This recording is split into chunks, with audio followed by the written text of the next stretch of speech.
No, we can start recording. Hey, everybody. All right, let's do a little pre-show here. Here, I'll go ahead and David's Hangout toolbox isn't working. Still. So, let me know when you started recording. I have started recording. I have also. All right, 3, 2, 1, record. Let's see if I can turn this.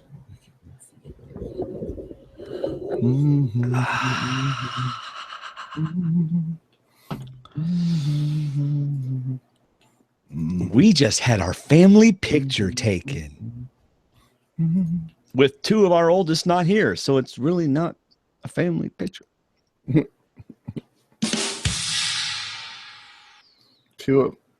Your 2 oldest or 2 of your oldest? Because I would say that's the 2 oldest. Our 2 oldest. I thought that's what I said. I think you said 2 of our oldest. Oh, well, okay. Yeah, 2 of our oldest. 2 of our oldest 3. Hey, I posted on Twitter. I did not just do that. See, that's funny. It's going to be a fun night tonight. I'm tired of people treating me like my age. Will.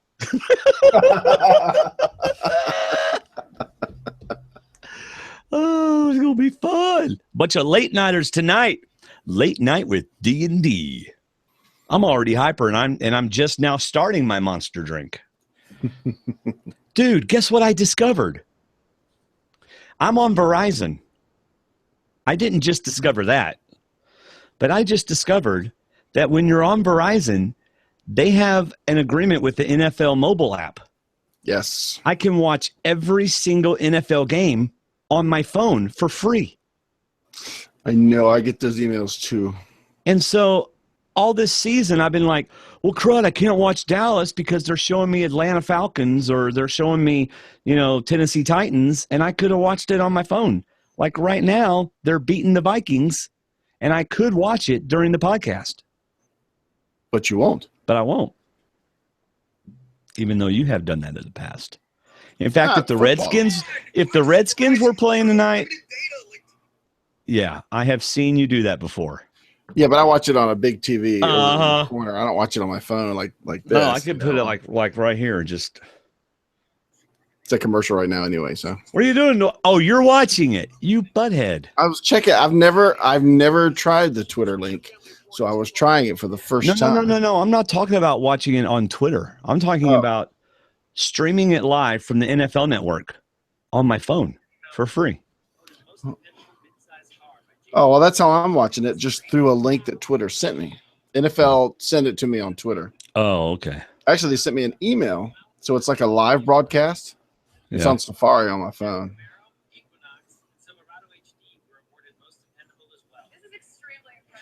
This is extremely impressive. Sorry, I'll turn that down a little bit. This is extremely impressive. Extremely impressive. In the chat room, Sylvia. You know what I wish? What? That they would use real people in some commercials. Yeah. One commercial I hate right now is the virtual reality commercial, where they show like 5 different scenes of people putting the phone glasses on. Yeah, the Christmas one. Their reactions are so adorable and fake, and it's like show the real videos of the grandma riding the roller coaster and is about to fall out of the chair. Right. Show that in the commercial. Yeah. She'd probably be cheaper than the actress, and the reaction would be real and not fake like these actors. Right. And if I'm 68 years old and you give me a virtual reality headset, I am not happy. I'm like, you could have got me anything. I mean, you buy this for yourself and I'll use it today, but I'm not using it next week. I think I've shared this before, but one year we bought my grandma an Atari because they had them on sale 2 for 1. You bought your grandma an Atari. And we set it up for her, and I think me or my sister played it or my brother played it, and she looked at it and goes, y'all don't watch TV for this? Y'all give up TV to play this? Dad goes, pack it back up. We'll get her something else. Yeah, we're going to get her something else. By the way, you're only winning by 1 point, so I wouldn't say that's dominating. Well, keep up with that for me, because if I watch it, I'll be totally distracted. Okay. So, all right. Well, you ready to do this? I'll only do overlays whenever Whenever, actually, no, I can do overlays for me. It'll still look good on the screen. Well, I'll go to mute so you can do the intro. All right, here we go. It's Aubrey Bracco from Survivor Co. Wrong. Start your wagon wheels and get rolling because it's time to hit the Survivor Trail with Dwaine and Dave on Survivor Talk with D&D. Cock your wagon and float on through. It's sure to be a fun ride. Just be sure not to get dysentery and die.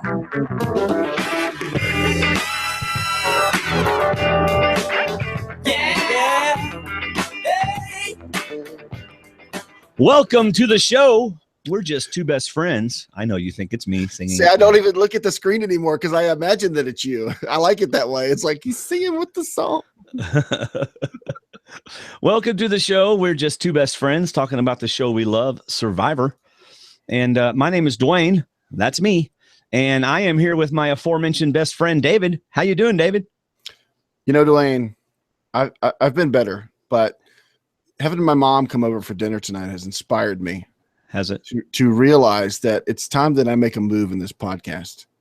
Okay. I'm tired of being treated like the 49-year-old chubby guy that just shows up for the podcast and doesn't do anything for production towards the podcast. I'm tired of being treated like that guy, and I want to be treated like an equal, Dwaine.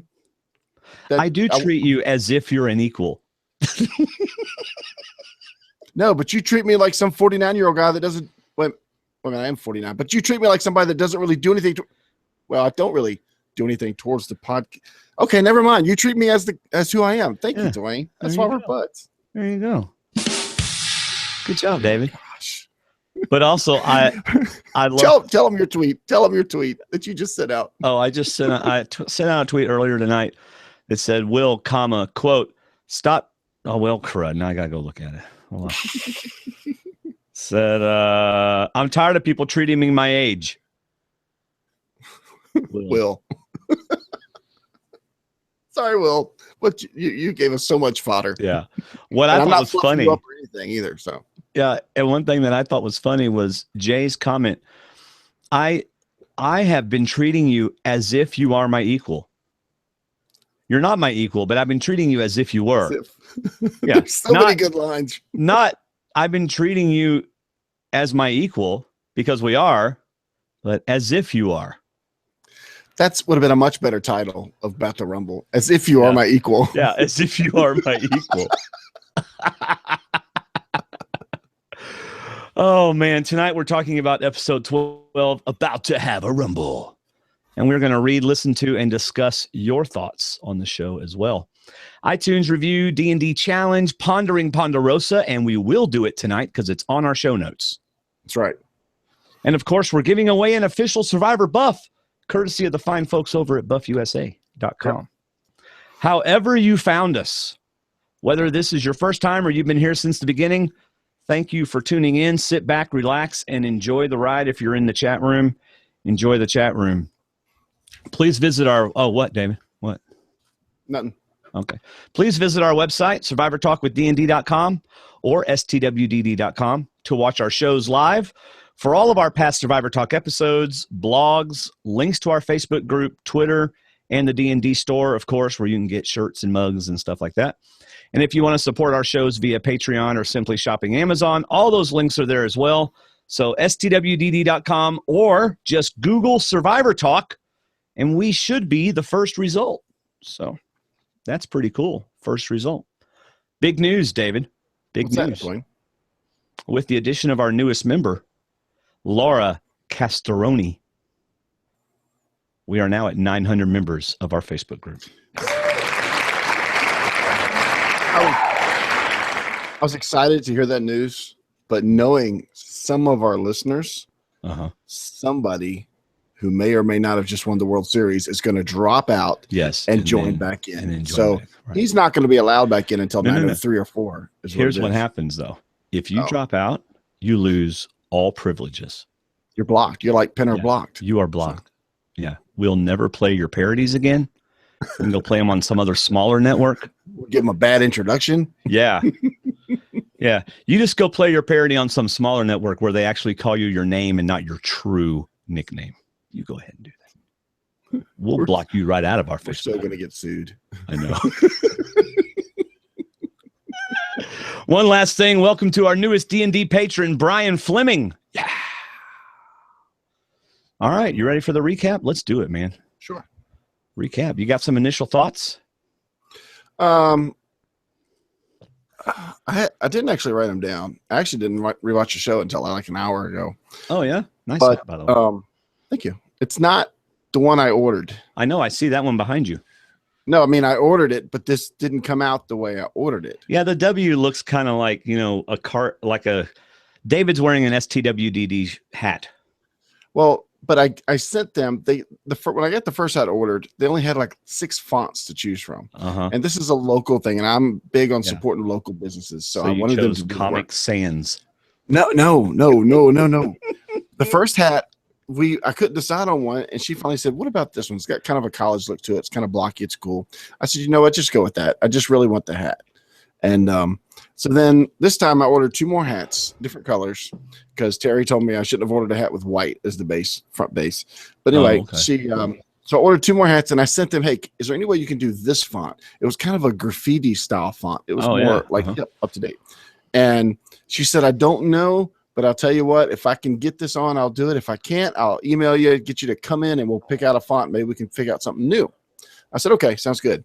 So they sent me an invoice saying the work was done. So I went to go pick up the hats. And I pulled this one out first. And the look on my face tells like the VP who's standing right there. She goes, that's not what you wanted, was it? I said, no, ma'am. And said, it's not. And said, in fact, the lady that emailed me wasn't there. It was 2 other ladies working at the front desk. And she said, she goes, are you the one that she said to come in to pick out another font if she couldn't do it? I said, yes, ma'am. She goes, well, I'll tell you what, I'm going to eat those 2 hats, and we're going to order you 2 new hats and do a different font. I said, she goes, or you take those for free. I'm still going to order you 2 new hats. I'm like, I like the green one. It's not exactly what I wanted, but I like the colors and stuff. And plus I wouldn't mind having another hat. I said, I really don't like the blue one though. It just looks like my kid made it. And I hate that. That's why I'm not saying who the company is. But she said, you got the wrong font. Don't worry about it. Just take the hats for free and we'll get you new hats. So anyway, I'm not happy with the font, but they're going to make me new hats. So it's kind of like the mugs. Getting the mugs back in.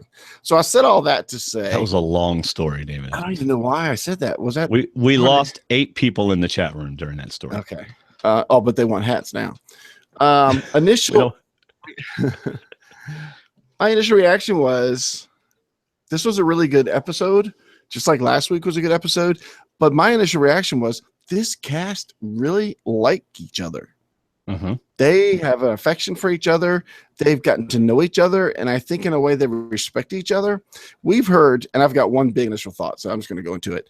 We've heard comments from our friends, former survivors and people that haven't played, that this season was kind of slow. Maybe had a few boring spots, kind of down, didn't really keep their attention. Yeah.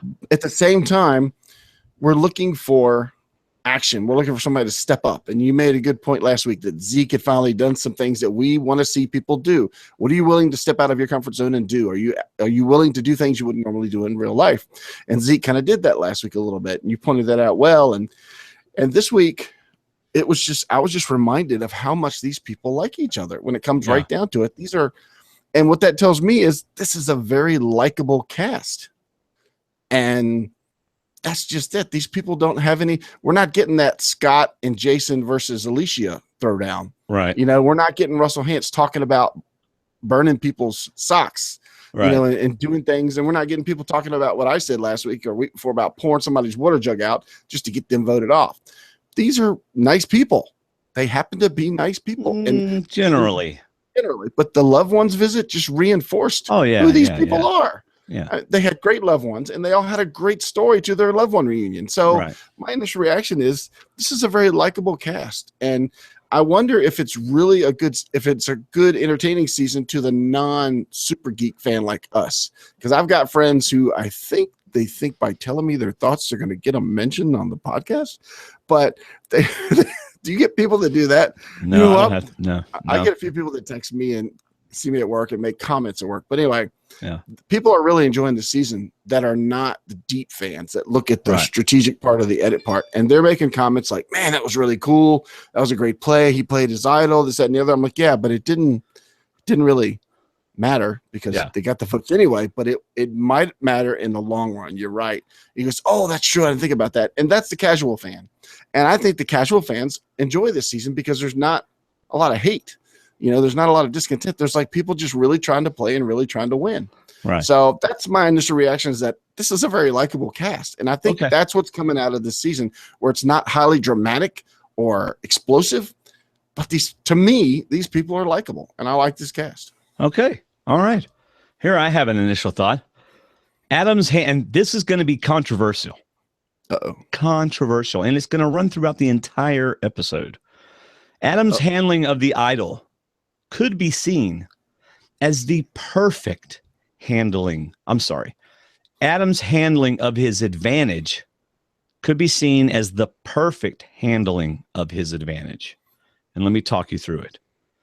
First, you say you're not going to use it during a very emotional time. And everybody, they don't realize you wouldn't use it till the very last minute anyway. But you go ahead and tell them, I'm not going to use it. Then you throw the challenge. Then you get picked to go. And now you are a hero. He played his advantage to perfection. And there you go. Where's the applause button? It's a win-win. Not only are you a hero for not playing it, but you get to go on the challenge. And if he hadn't picked you, then in the emotion of the moment, you just can't not. You've got to hear about your mother. She's dying from cancer, and you take it and you do the advantage. Now, that's not as good of an outcome as what happened, but right up until they leave, he can take over the reward. So he played it perfectly. He could actually. You had me at the first line. You didn't have to walk me through it, but you beautifully walked through it. And I guess why you deserve the applause. Absolutely the perfect way to play that stupid event. I mean, that reward event. Yeah. Absolutely the best way to play it. I disagree, though. I think had he not been picked, he still would have not played it and would have actually, and that's personal. And this is one of the points where I'm talking about where this cast like each other. It's a likable group because he turned around and to me in 99% emotion and said, I can't separate you guys from your loved ones. I thought I could, it's been talked about, but I can't do that. And I'm not going to do that. And I think that was 99% pure. There might've been a little strategy in there. Good for him if it was, but he's a Survivor super fan. Yeah. But if he doesn't get picked by Jay, and he's left to go, he still looked at it as a hero because he didn't use it when he could have. That's true. Do they know about his mom? He would have taken it. I'm sure a lot of them know about his mom, if not all of them. Right. He knew, and this is another point how close these people are. Am I frozen? No. Okay, you're frozen, but we can hear each other. Good. He knew a mocking joke from Brett. And they're not even aligned. Right. You loser. Whatever he said, it's obviously something Brett says, and they all find funny. That's how close these people are, that they know these things about each other. Yeah. All right. But yeah, you're exactly right. That was the best way to play that advantage. Second initial thought, as a viewer, you must pay attention or CBS will fool you. How's that? Because this is when you got to walk me through. Unless you watch to see who voted for whom, you have left that episode thinking that Adam played his idol and saved Hannah, because that's the way they made it look. You had a good point in our little chat this morning about, does the casual fan see that? And my only thought was, if Hannah hugs Adam next week or shows any affection towards Adam for playing his idol, it's Adam's resume builder, not Will's. And that's what the casual fan's going to see. Because how many casual fans stay till the end of the credits, and actually count the votes like we do. And we see that Will voted for Zeke. He didn't have to play the idol, but boy, was that a brave step out on a rock for how many seasons have we seen? And I don't know this number where people have played idols for other people this much. This is what, the third time?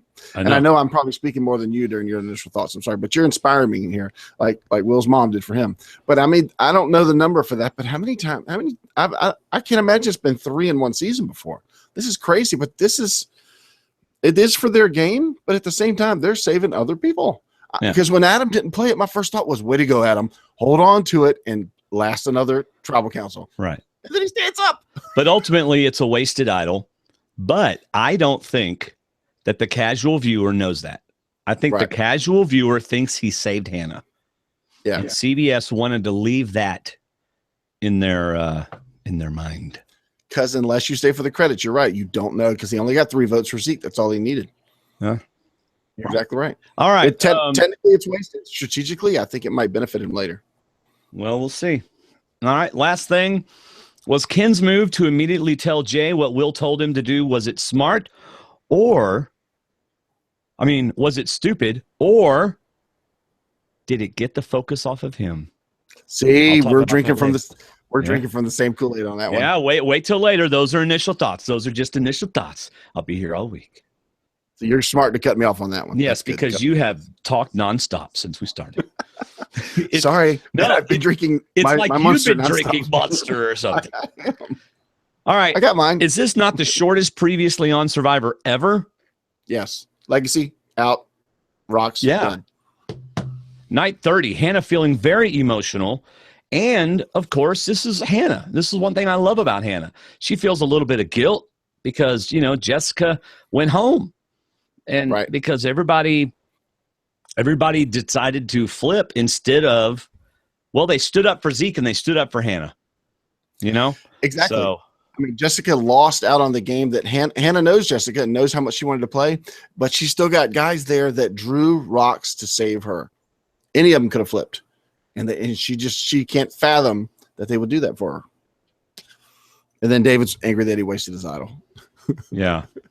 Meanwhile, I can't believe I'm Mike is saying, is he giving me the number of what season? No, how many?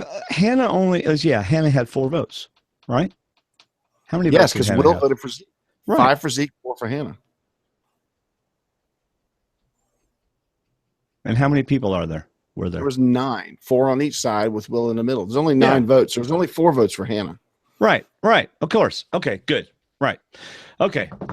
So she's talking to Sunday, of course, and then we get a little bit of David in there, and that's fine. David is angry with himself for burning his idol, and I'm angry with him. Well, I'm not really, because I'm not the biggest David fan. I'm not personally, just not enjoying him as much as other people are. Mm-hmm. Lisa, I'm sorry, in the chat room, Hannah did not have more than 4. She only had 4 votes. If you watch, whenever Zeke does his interview thing, they show everybody vote. And if she had, we'd have seen it, because they showed every Wentworth vote, even though they didn't have to. They could have stopped at 4 and showed all the Savages votes. They would have showed 5 votes for Hannah, but they stopped at 4 because she only had 4. Right. Okay. And David says we must find a crack or our 4 is out. Yep, that's true. And of course, who loved this tribal council? Zeke. Yeah, that's right. All about me and David going to war together, and I won. Mm-hmm. Yep. Now, and what does Brett and Jay say? David's got to go. And Zeke's like, music to my ears. Yeah.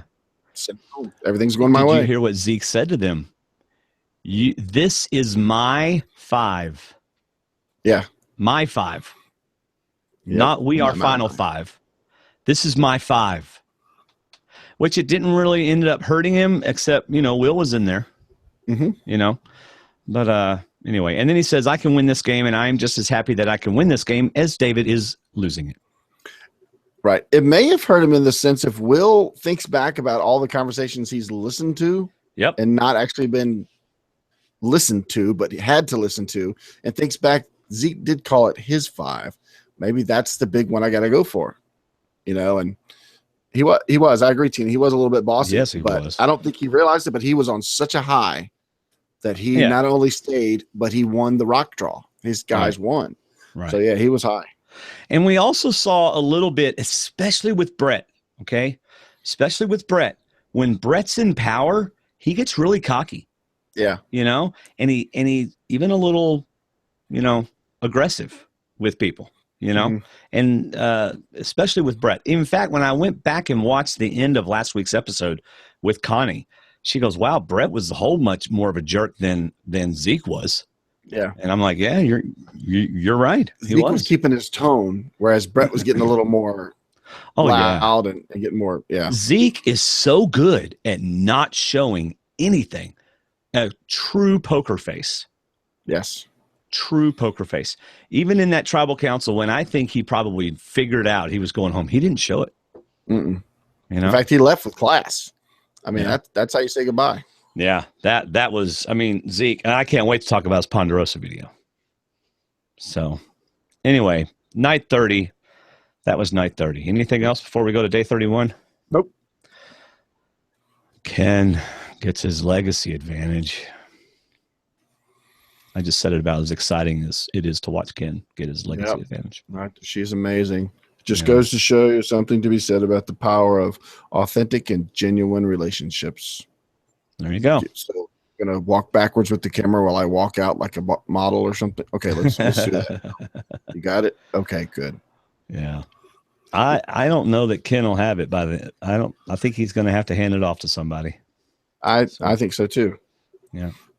All right, David, it's the Loved One Challenge, and CBS spent a lot of time on this. Well, they had the time because the immunity challenge took 38 and a half seconds. Yes. I think it took that long. Well, also, they don't do this every season, but this season, everyone gets to have some family touch time. Mm-hmm. Some seasons, they bring them in and they go, there they are. They're standing over there.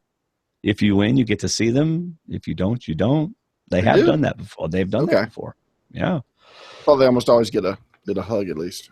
Well, maybe recently, but they have in the past where you don't get that initial feel good feeling, which would make it even harder to lose. I like the fact that the family's not helping them in the challenge. I know some people like it when they do. In this case, I liked it that they didn't. Yeah. This Sunday's husband is first, and she says, even though you're with people, you're alone. And that is a very observant statement. Absolutely. Very smart. Yeah. Brett's dad, and Brett cries. Mm-hmm. Jay's sister, don't make fun of me, okay. Interesting. I'd like to know that backstory. You always make fun of me, don't make fun of me. Hannah's mom, I'm okay, Mom. I'm good. Chill, Mom. Mom. Relax, Mom. What a change for Hannah. Yeah. She's the calm one now. Yeah. And she tells us that her mom beat cancer. I don't think Adam has told his tribe mates, that his mom has cancer. I don't think he has. And I think it's smart that he hasn't. Mm-hmm. Oh, I see it. And to avoid being seen as a sympathetic winner. Absolutely. Yeah. It's true. We probably would have seen it. You're right. We probably would have seen it at some point if he just absolutely. But man, he is just totally affected by every reunion that's coming up there. Yeah. Absolutely. So then you have Adam's brother, Hal's mom, and then the amazing advantage play begins. Step 1, proclaim your intentions of not playing the advantage while the rest of the players are at their most emotionally vulnerable. Way to go, Adam. Yep. David's dad, he lives a fearless life. I want to walk out the man my father is. That's pretty cool. Mm-hmm. Ken's brother, I wanted to be him, friend, father figure, and role model, which makes me wonder, I guess his father wasn't a good father figure. I like Hannah's comment. Oh, my goodness, they're both handsome. Yeah. Hannah's like, can you both come back to camp? There's 2 of them. I think it's pretty neat. Zeke's dad, not always been this close, but the last couple of years, they've gotten a lot closer. I think that's awesome. I love that he called Zeke his role model. Yeah. And it really hit Zeke. He may have heard that before, but if not, he just wasn't expecting it. Right. That was. I'm telling you, this was a likable cast for the most part. Yeah. And did you hear what Will told his mom when she was rubbing on his cheek? Stop treating me like I'm 18, Mom. He probably mumbled it. Yeah, Mom. But you are 18, honey. Stop it, Mom. Mommy. Anyway, and then, she came to Timbuktu. Anyway. Yes. So the winner gets to take loved one back to camp for good old American barbecue. Adam gets tied up early. Step 2A. What is step 2? Throw the challenge. He conveniently gets caught up in the ropes. No, he's stuck underneath the block. No, that was step 2B, David. 2B. Step 2A. I'm sorry, I'm not buying that he threw it, so I'll let you just. I am absolutely buying that he threw it. I mean, he was like Mr. Oscar Academy Award-winning actor under there. Oh, I'm so sorry, Evan. So you don't think we would have gotten something post-challenge that he threw it? No. Even when he was talking to Evan? No, CBS doesn't want us to know that. Why not? It's interesting. It does. It goes against Adam being... I mean, this was all a scam. This was Adam's use of the advantage. I mean, I'm giving him great Survivor props. Way to play it. Throwing the challenge. Getting your small little butt caught underneath that thing when all you had to do, Mr. Survivor, I know everything about Survivor. I watched Leaf crawl under the log on his back. I know how to do this. Okay. I'm just saying. So Ken's in the lead. They dig under the third obstacle. Go on your back. If you're going to go on your back. You know why? Because your body does this. See, I could have just skipped this. I got you. Yeah. I could have just skipped David this. David would have been like, Terry, well, no. It was fun seeing you. Well, for one, it won't be Terry. She's already told me that. Oh, but no, okay. I mean, as soon as he described it, I'm like, all right, this is Ken or Jay's. Let's just get to the end of this challenge. It's Ken or Jay. I was impressed that Zeke got as close as he did. So good on Zeke. Oh, Sylvia also thinks I was throwing it. I wonder if our friend, no, she's not in the chat room yet. One of our Survivor friends may be in the chat room tonight. Mm-hmm. Maybe, but I don't know. Anyway, Adam is stuck and making sure we all know it. Step 2B. And then that's when he goes, I'm sorry, Evan. And Evan's like, Evan's not as good of an actor as Adam is. Right. Evan's like, it's okay. You're trying. Yeah. You're trying. No big deal. I know you're going to use it if we lose. I mean, oh.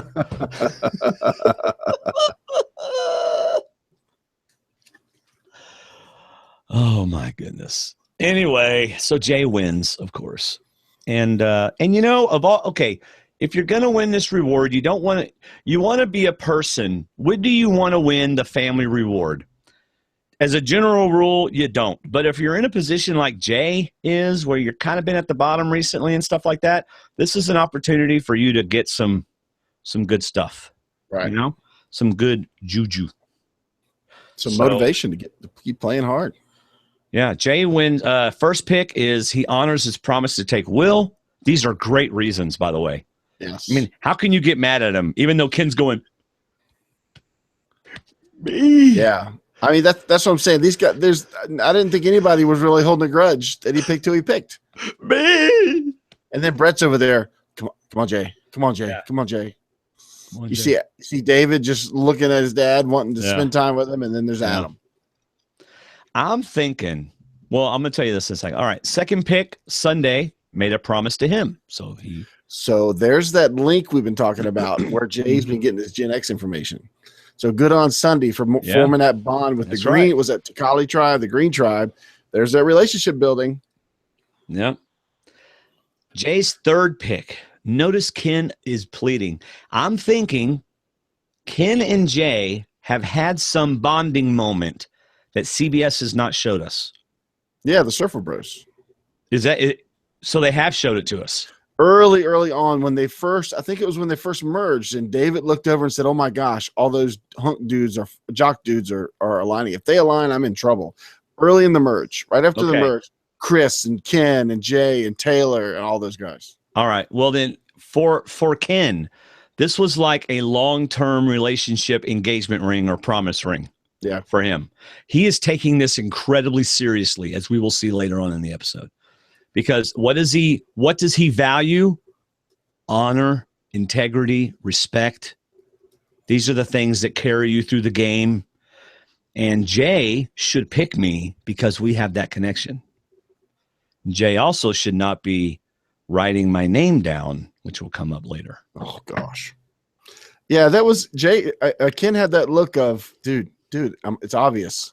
It needs to be me. You know, right. we've been talking enough that you should see me and should pick me. But I'm with you. Jay's got nothing to lose at this point. Right. He's been on the bottom. He's suddenly not on the bottom anymore. Right. But he's been on the bottom, and you're right. He's honoring.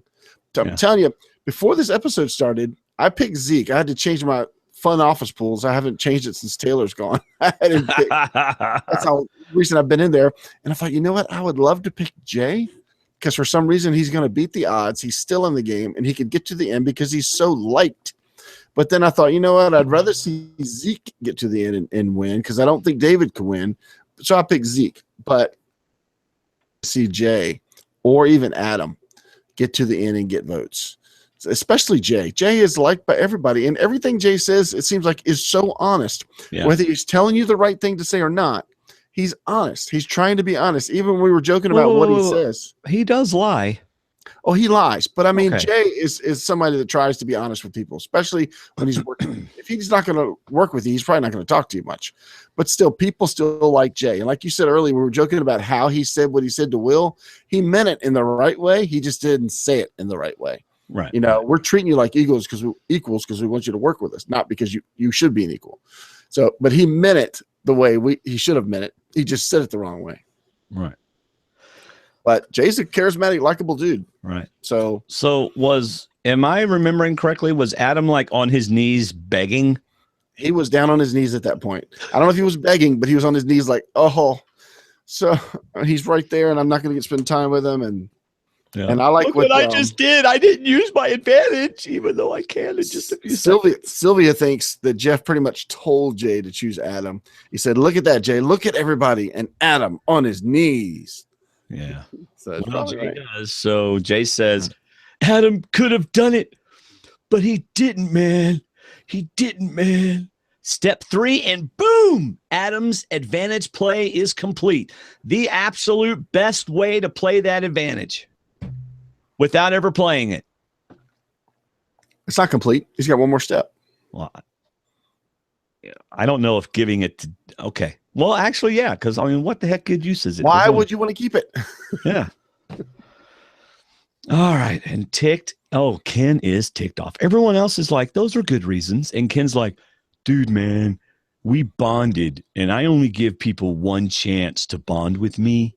Mm-hmm. And if you don't bond with me, then, you know, you didn't pass the interview and you didn't pick me to go.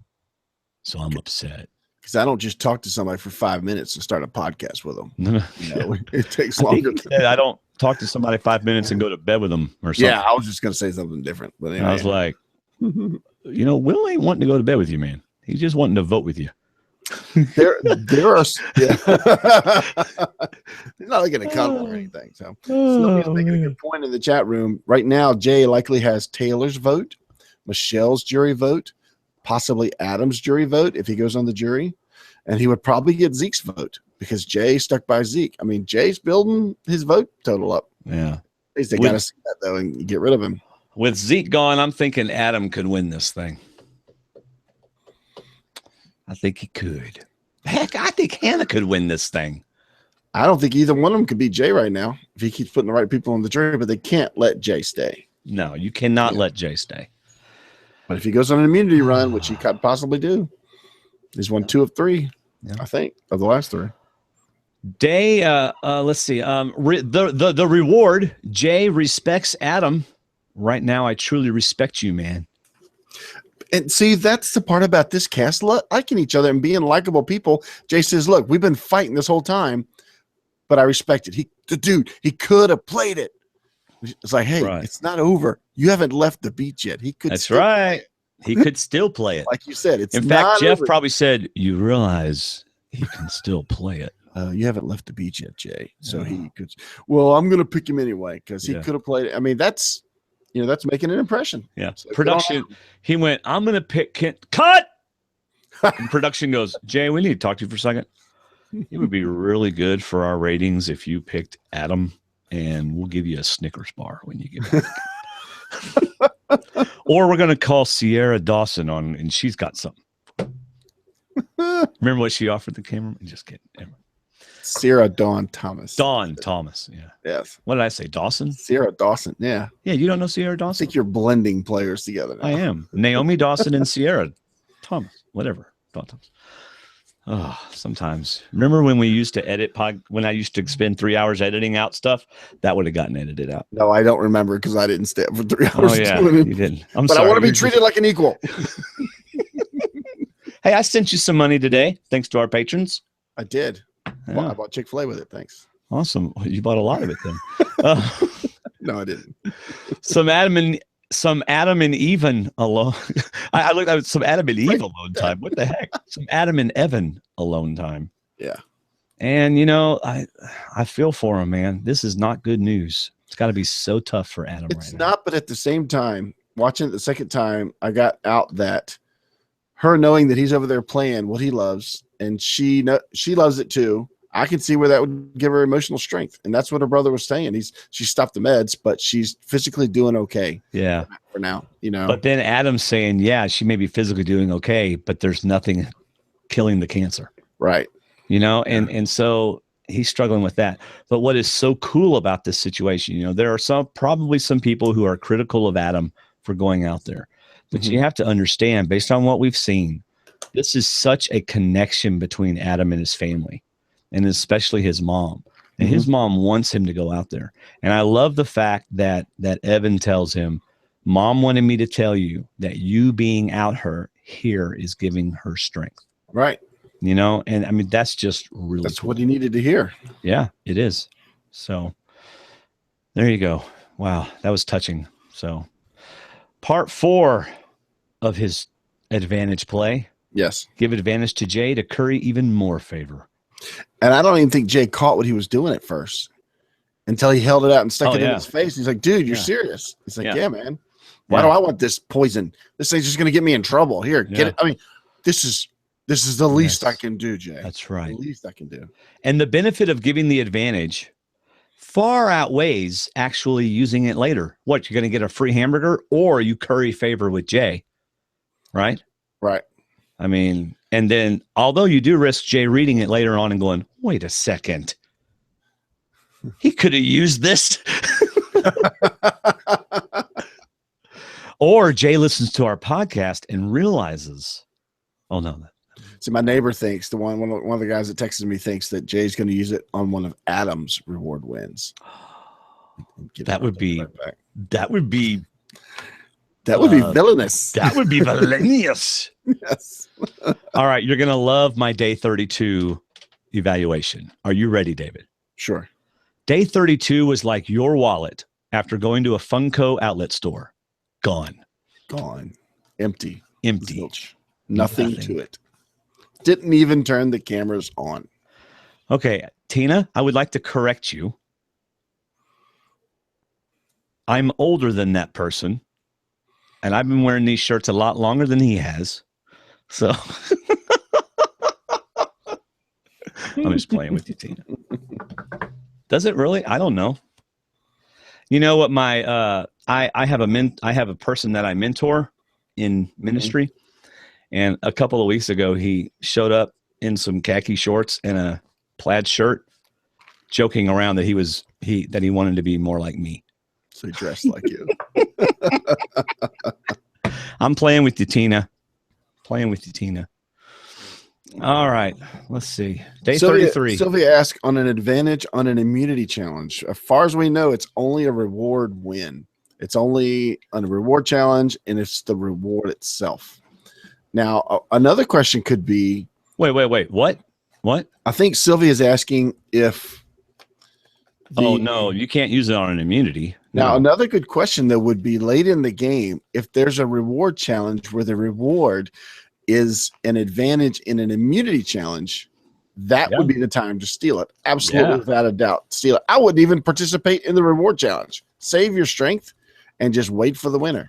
I mean, that's what Sylvia means. Yeah. Good job, Sylvia. Yes. Okay. Nice. On an advantage. Yes, you're right then. Yeah.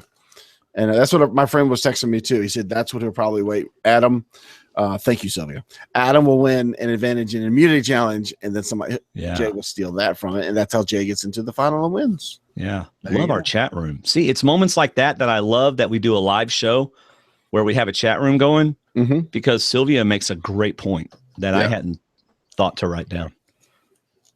And you hadn't either, apparently.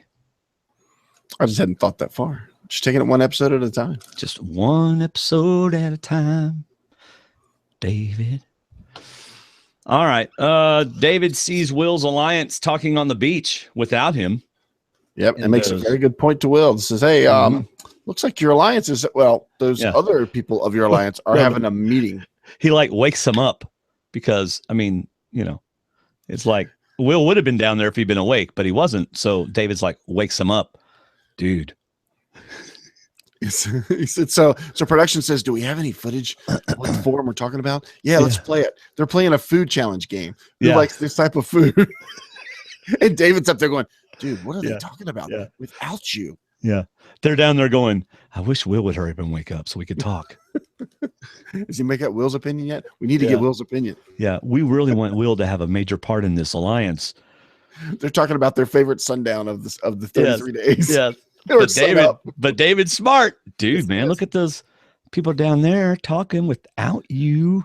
I'm telling you, I know everybody's doing it because if you ask anybody, they're playing the game 24/7, but David is playing the game 24/7. He is. And what's so funny is, and we get it with the next week on, every tribal council is David's worst tribal council. I know. He's more nervous every tribal council. They've got Xanax out there for him every day. But he fails. He fails in the next few minutes about what's going to happen after the immunity challenge. But we'll get to that. Yeah. So David's like, man, you can use me. And Will's like, I'm tired of using people. I want to control the game. And Dave's like, yeah, okay, that way. Use me that way. Then. That's fine. That's fine too. As long as we're voting for Zeke, I don't care. Yeah, use me. I don't want to use you. I want to work with you. Okay, yeah, work with me by using me. Whatever it takes. All right, and here's what I don't do if I'm on the beach with David and Will. If I'm one of them, I don't do a fist pump. And the reason why is because you do a fist pump and you look and Zeke turns around right at that moment. You know what I'm saying? You don't risk it. You know what it was? You don't do that in front of people. It was production saying, Will, if you really want to be taken as an adult, you need to do some sort of physical unification. Yeah, fist pump is good. Handshake is too obvious. Just do a quick fist bump. David, I think you're being a bully to Will, and I think you need to stop. He's only 18. You need to be nice to him. No, he wants to be treated as an adult, so I'm treating him as an adult. Okay. I'm offended. Greatly. Okay. All right. Time to flip the script. We're voting off Zeke tonight. All right. You ready to go to the immunity challenge? Or you got something else? I was just going to describe the immunity challenge. All right. Go for it. It starts. Adam wins. It's over. Oh, wait. I just got a news alert on my phone. Hold on. Cowboys score again? No. It says David has contacted Jill Stein and is contesting the challenge results since his tile didn't break. Oh, come on. That was funny. Well, you had me. I had to think for a minute because you shouldn't use my name, but you're right. David's towel didn't break. It actually almost hit his feet. I thought that was pretty funny. It was good. But I did notice that. Now, they went back and they broke it because after this challenge was over, his was broken. Okay. But I just thought that he might have broken it. Calling a recount. We're going to count those chads. That was funny. It didn't break. Hey, good on Sunday for lasting longer than some of those guys. I know. What, like... I mean, don't you know that was the hardest edit? Guys, we need to take this 15 seconds and make it feel like 3 minutes. Exactly. All right, the challenge is under. Okay, hold on. We're going to have to AR that, put in some audio dubs. Yeah. Do we have any film of David dropping his without the other four dropping theirs at the same time? We need individual footage of all of them dropping them at the same time. Oh. All right, we'll give you all a granola bar if you do the challenge again. And Yeah, drop they called them all again. back out the next day. We're having real trouble editing yesterday's challenge. Can We didn't even get the cameras rolling before y'all started dropping the top. Yeah. Probst like looked down at his shoe and he looked up and 5 of you were gone and now we don't know what to do. Yeah. So do you pull apart or push together? You pull apart. Do you? I would think so. Push together. You know what they were doing? What? Both. Yeah. To save it. Yep. Mm-hmm. That's why every once in a while it would go because they would switching. Yeah. And I was pulling for Adam to pull off what I kind of thought was an upset, but I'm like, dude, focus. Don't look around. Every time somebody looks, they drop. Yeah. It starts to move. Can't. Yeah. The last time I was doing something like that, you got to focus on it. Can't move. You just got it right there.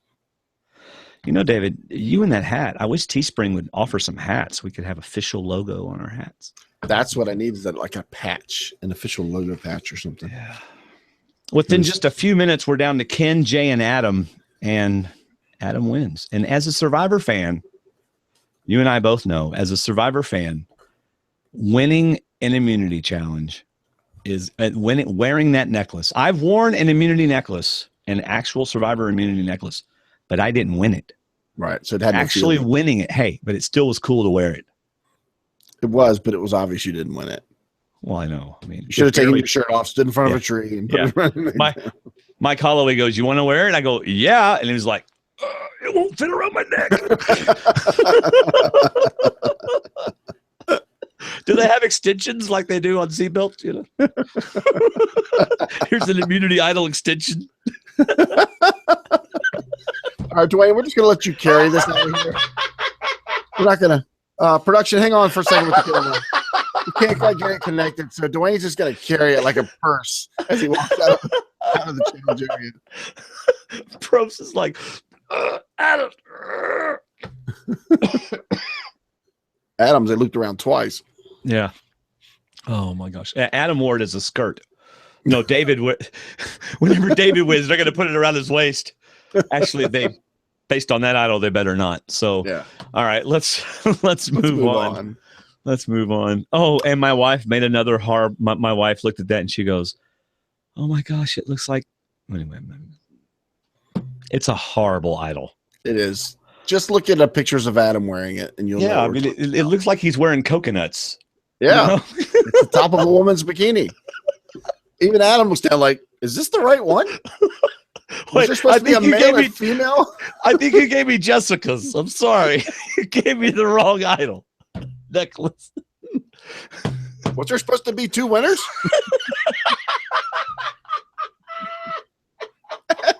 For a second, Adam looks down like, I finally win, and this is the necklace I gotta wear.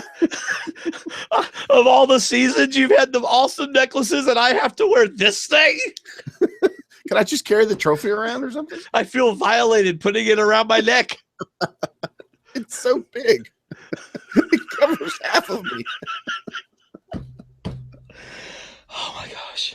It's like a prank. You know, it's like a hazing experience. It's like you have to wear this around campus. Instead of a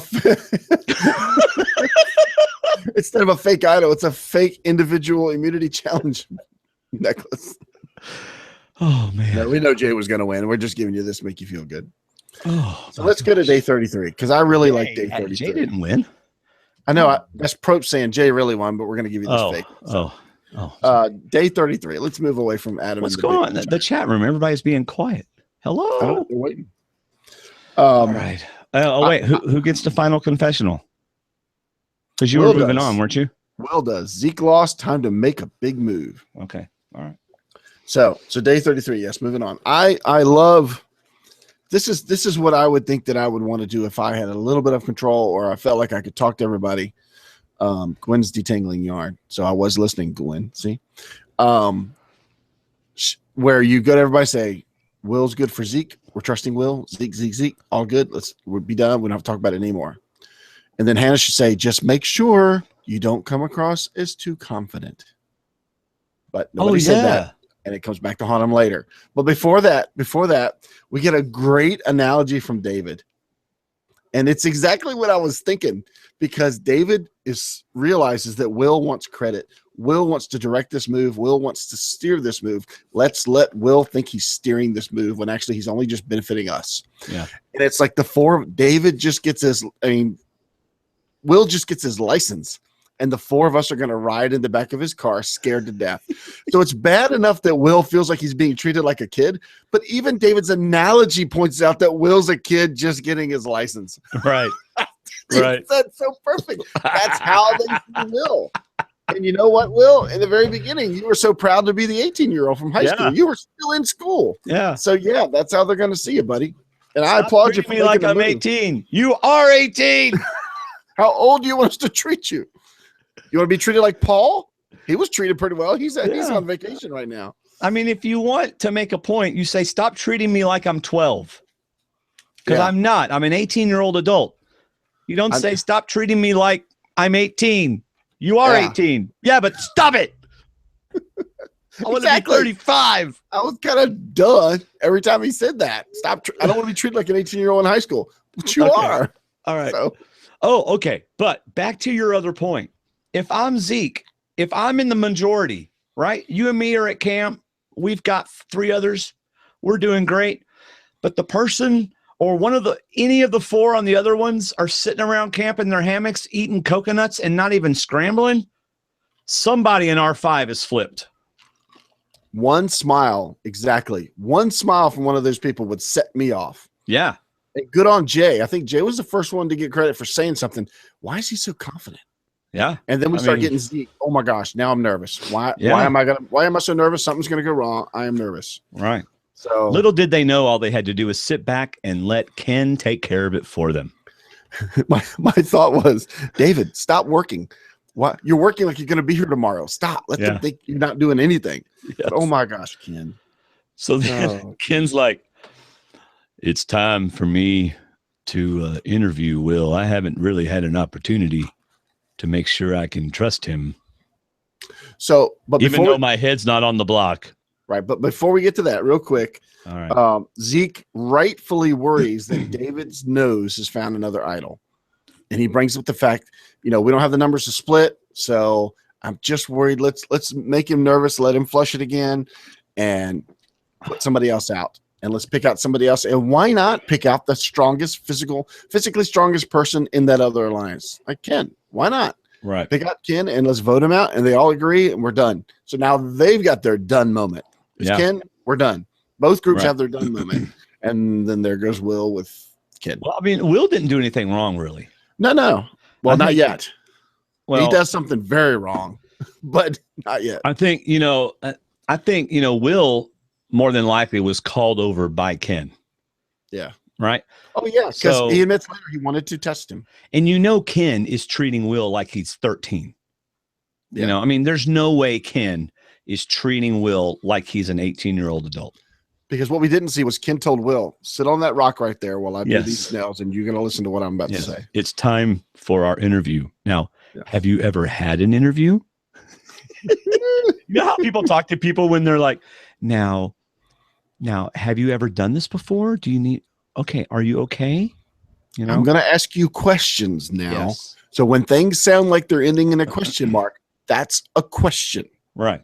You'll need to answer that. Right. So Will tells Father Ken his intentions and his motives because he was asked. Yes. Right. I just need to know what your intentions and motives are. I'd be like, what? My motive. That really hit me the second time through. That hit me. My motive? My motive is to change the game up and to vote Zeke out. What more do you want? My motive is to win. Yeah. What is your motive? Can we have a long-term alliance here? Dude, can't we just play till tomorrow? I mean, why do we have to Ken's motive is to build a cult of like-minded, genuine relationship, socially inept people that have high morals and good values. So that walking around. If you're gonna vote with me, you gotta put a ring on it. If you're gonna vote with me, you gotta put a ring on it. What? So, what is your motivation for doing this podcast? I want to talk about Survivor. It certainly ain't money. What's your motivation? What is your dude? What do you care? That's the funniest part about acting when someone gets a script. What's my motivation for this line? Yes. My motivation is to win the game, Ken. What other motivation do I have? I want to get rid of Zeke. Zeke's going to beat everybody. Me and David agree. That's my motivation. Yes, but are you being honest in that motivation? Will goes, working with Ken is like getting your toenails and fingernails pulled out at the same time. It's excruciating, but I want to make a big move. So, good on Will. He's willing to suffer through that just to make his big move. Yeah. Mike K has a good point about day 36 may be the day when Ken can open the legacy advantage. Well, it will be the day that the legacy advantage can be opened, and it should be the first day of the finale episode with 6 players left in the game. We'll see. So that's interesting. All right. So Will obviously feeling like I'm reading the chat room. Sorry. Obviously feeling like he needs to get Ken something that he can grab onto. Absolutely. Tells him something important. They were going to vote you out. And Ken's like, what? The music stopped. The ocean stopped moving. The birds stopped flying. And she's Ken like, stared at Will. I don't understand that. He's like a host in Westworld. That doesn't make any sense. That's suddenly remembering an old memory. Yes. And he says this in his confessional. I want to ask Zeke, why? Yeah. I mean, just because we're in separate alliances and I'm physically strong and good looking and I've got this other group, why would you want to vote me out? Why would you vote me? I'm going to go get to the bottom of this. See, so and Will's like, oh crap. Yeah, what have I Will's done? face is like, oh, can we back up the tape on that one? Can we do a do-over? Ken didn't really hear me say that, did he? So this is where Will messed up. Now, what Will could have done was pick anybody else for one, but this is also a little unfortunate, and Will's not the first one to misread somebody this season, but Will certainly misread Ken into thinking that Ken could handle hearing his name be mentioned as the vote. So thinking longer on it, and I think you thought this too, I would have loved to be giving Ken credit right now for saying, you know what, even if Will does vote for us, I need to get somebody else's name on their lips, not mine, just in case there's an idol thrown out, something else comes up. I don't want to see my name written down 3 or 4 times.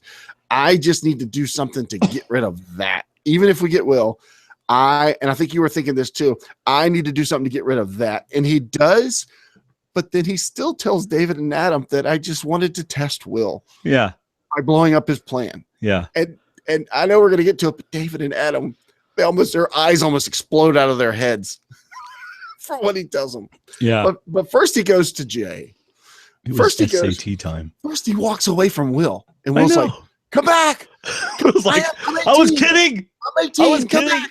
Did I say Ken? I meant Bob. Oh, crap. I meant Chris or Paul or somebody. But he walks away, and it looks like they edited. He walks right into camp and says, let's go get driftwood. Me and you, I need to talk about what Will just told me. Let's go. I need your help carrying a log. Jay's like, but Will's right there. He was right behind you. I don't want to talk to Will anymore. I want to talk to you. This was like, like you're sitting at home and your wife comes in and goes, we need to talk. And you're like, oh crap, what did I do? Right? This is what Jay's going through. He's like minding his own business, kid. Like, I need you to come help me move some driftwood, Jay. And Jay's going, oh no. Here's a better example. We're upstairs playing video games in your upstairs room, and Connie comes upstairs and says, Dwaine, you need to help me come down and sort the forks right now. He's like, we're not going to be sorting any forks. I've done something really bad. Really? You think David believes that? Exactly. What did I do wrong? Driftwood? We've got enough driftwood to last us for 30 more days. Wow. And that's how you call me out? You storm up here with Will running up behind you. I'm still 18. I'm still 18. And then you say you need me for driftwood. Oh, yeah. And everybody's going, oh, I guess he really wants to go get driftwood with Jay. Yeah. So, Jay's like shocked. Like, what the heck? Will told you this and you're telling me? Because obviously that's going to mess it. So then, and the thing is, Ken is like treating this like it's not a game. Like it's an honesty camp, Yes, I wrote something about this. Exactly that. Because Ken said he needs to know your core, your integrity, your values. I'm like, not in Survivor, you don't. No. Because you can't trust anybody in Survivor. You're right. He's playing it like it's a real world game. And then he walks up into the other alliance. Yeah. And starts telling them what one of theirs is going to do to help him against them. And Zeke comes running up to like, I'm supposed to be in this conversation because you're talking with more than one person from my alliance.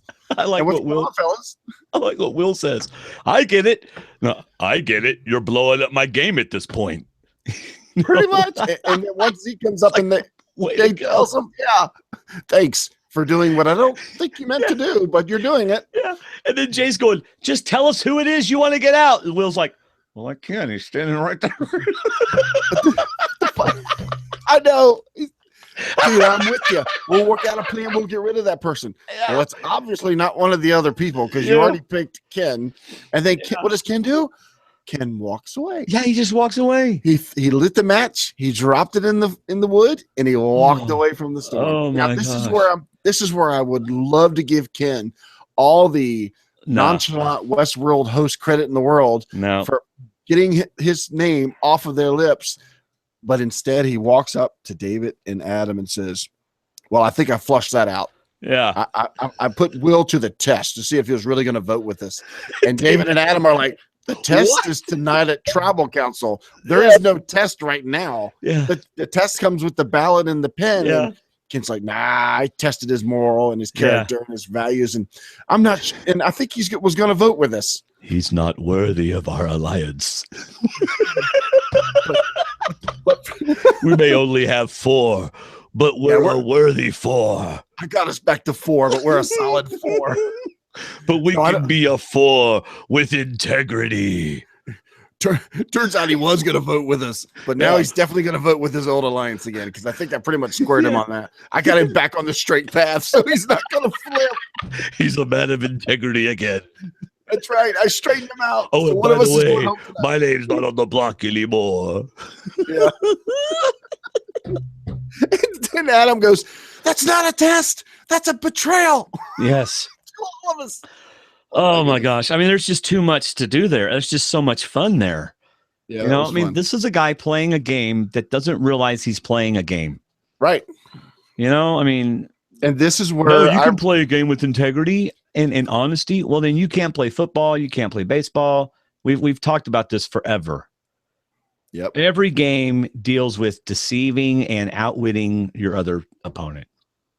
And this is where I wrote, dear Miriam and all the other Ken fans out there. Yes. Ken is not going to win. Yeah. I can't think of one person other than Ken that would vote for Ken to win. And Ken can't vote for Ken if Ken's in the final. Right. So I'm sorry, but I don't see how Ken wins after playing like that. Right. Ken's just my opinion. Ken's that boyfriend, Miriam, that you don't want. You think you want him because he's so handsome and all. But once he latches onto you, you can't unlatch him. He won't leave you alone.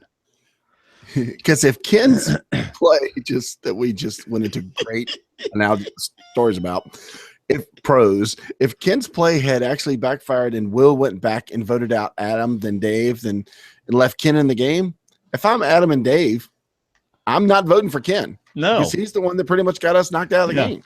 And he'd be in the final 3 going, I'm the only one who played with integrity and honesty. And he would go, and I was loyal to all of you. He'd look at his Adam. Yeah. Pointing at his chest like he did to Jay at the reward challenge. Now, this is great in life. I mean, this is the kind of person you want to be able to trust in life. But not, you know what? Not if I'm playing spades. I don't want him as my partner. Oh, no. Heck no, because he's going to be like, well, I know you have an ace, so it wouldn't be right for me to play. I've got all the aces, so it'd kind of be obvious for me to pick 4 at least to go from there, which means none of you do. But I've also got the king and queen of spades, so I'm going to get 7 or going to get 6. All right, let's get where are we? Anyway, David and Adam are like in total shock. They can't believe that. David, Adam, and Hannah go from being the happiest people in Fiji, excuse me, Fiji. They don't work in Fuji. They're in Fiji. They're the happiest people in Fiji to suddenly mulling over, well, which one of us is it going to be? Yeah, which one of us is going home? And who correctly predicts again? For the second week in a row, Hannah does. Yep. Yeah. And at least this time they weren't fooled. So we've heard before, unless you're ready to stay there, I'm ready to move on to tribal council. No.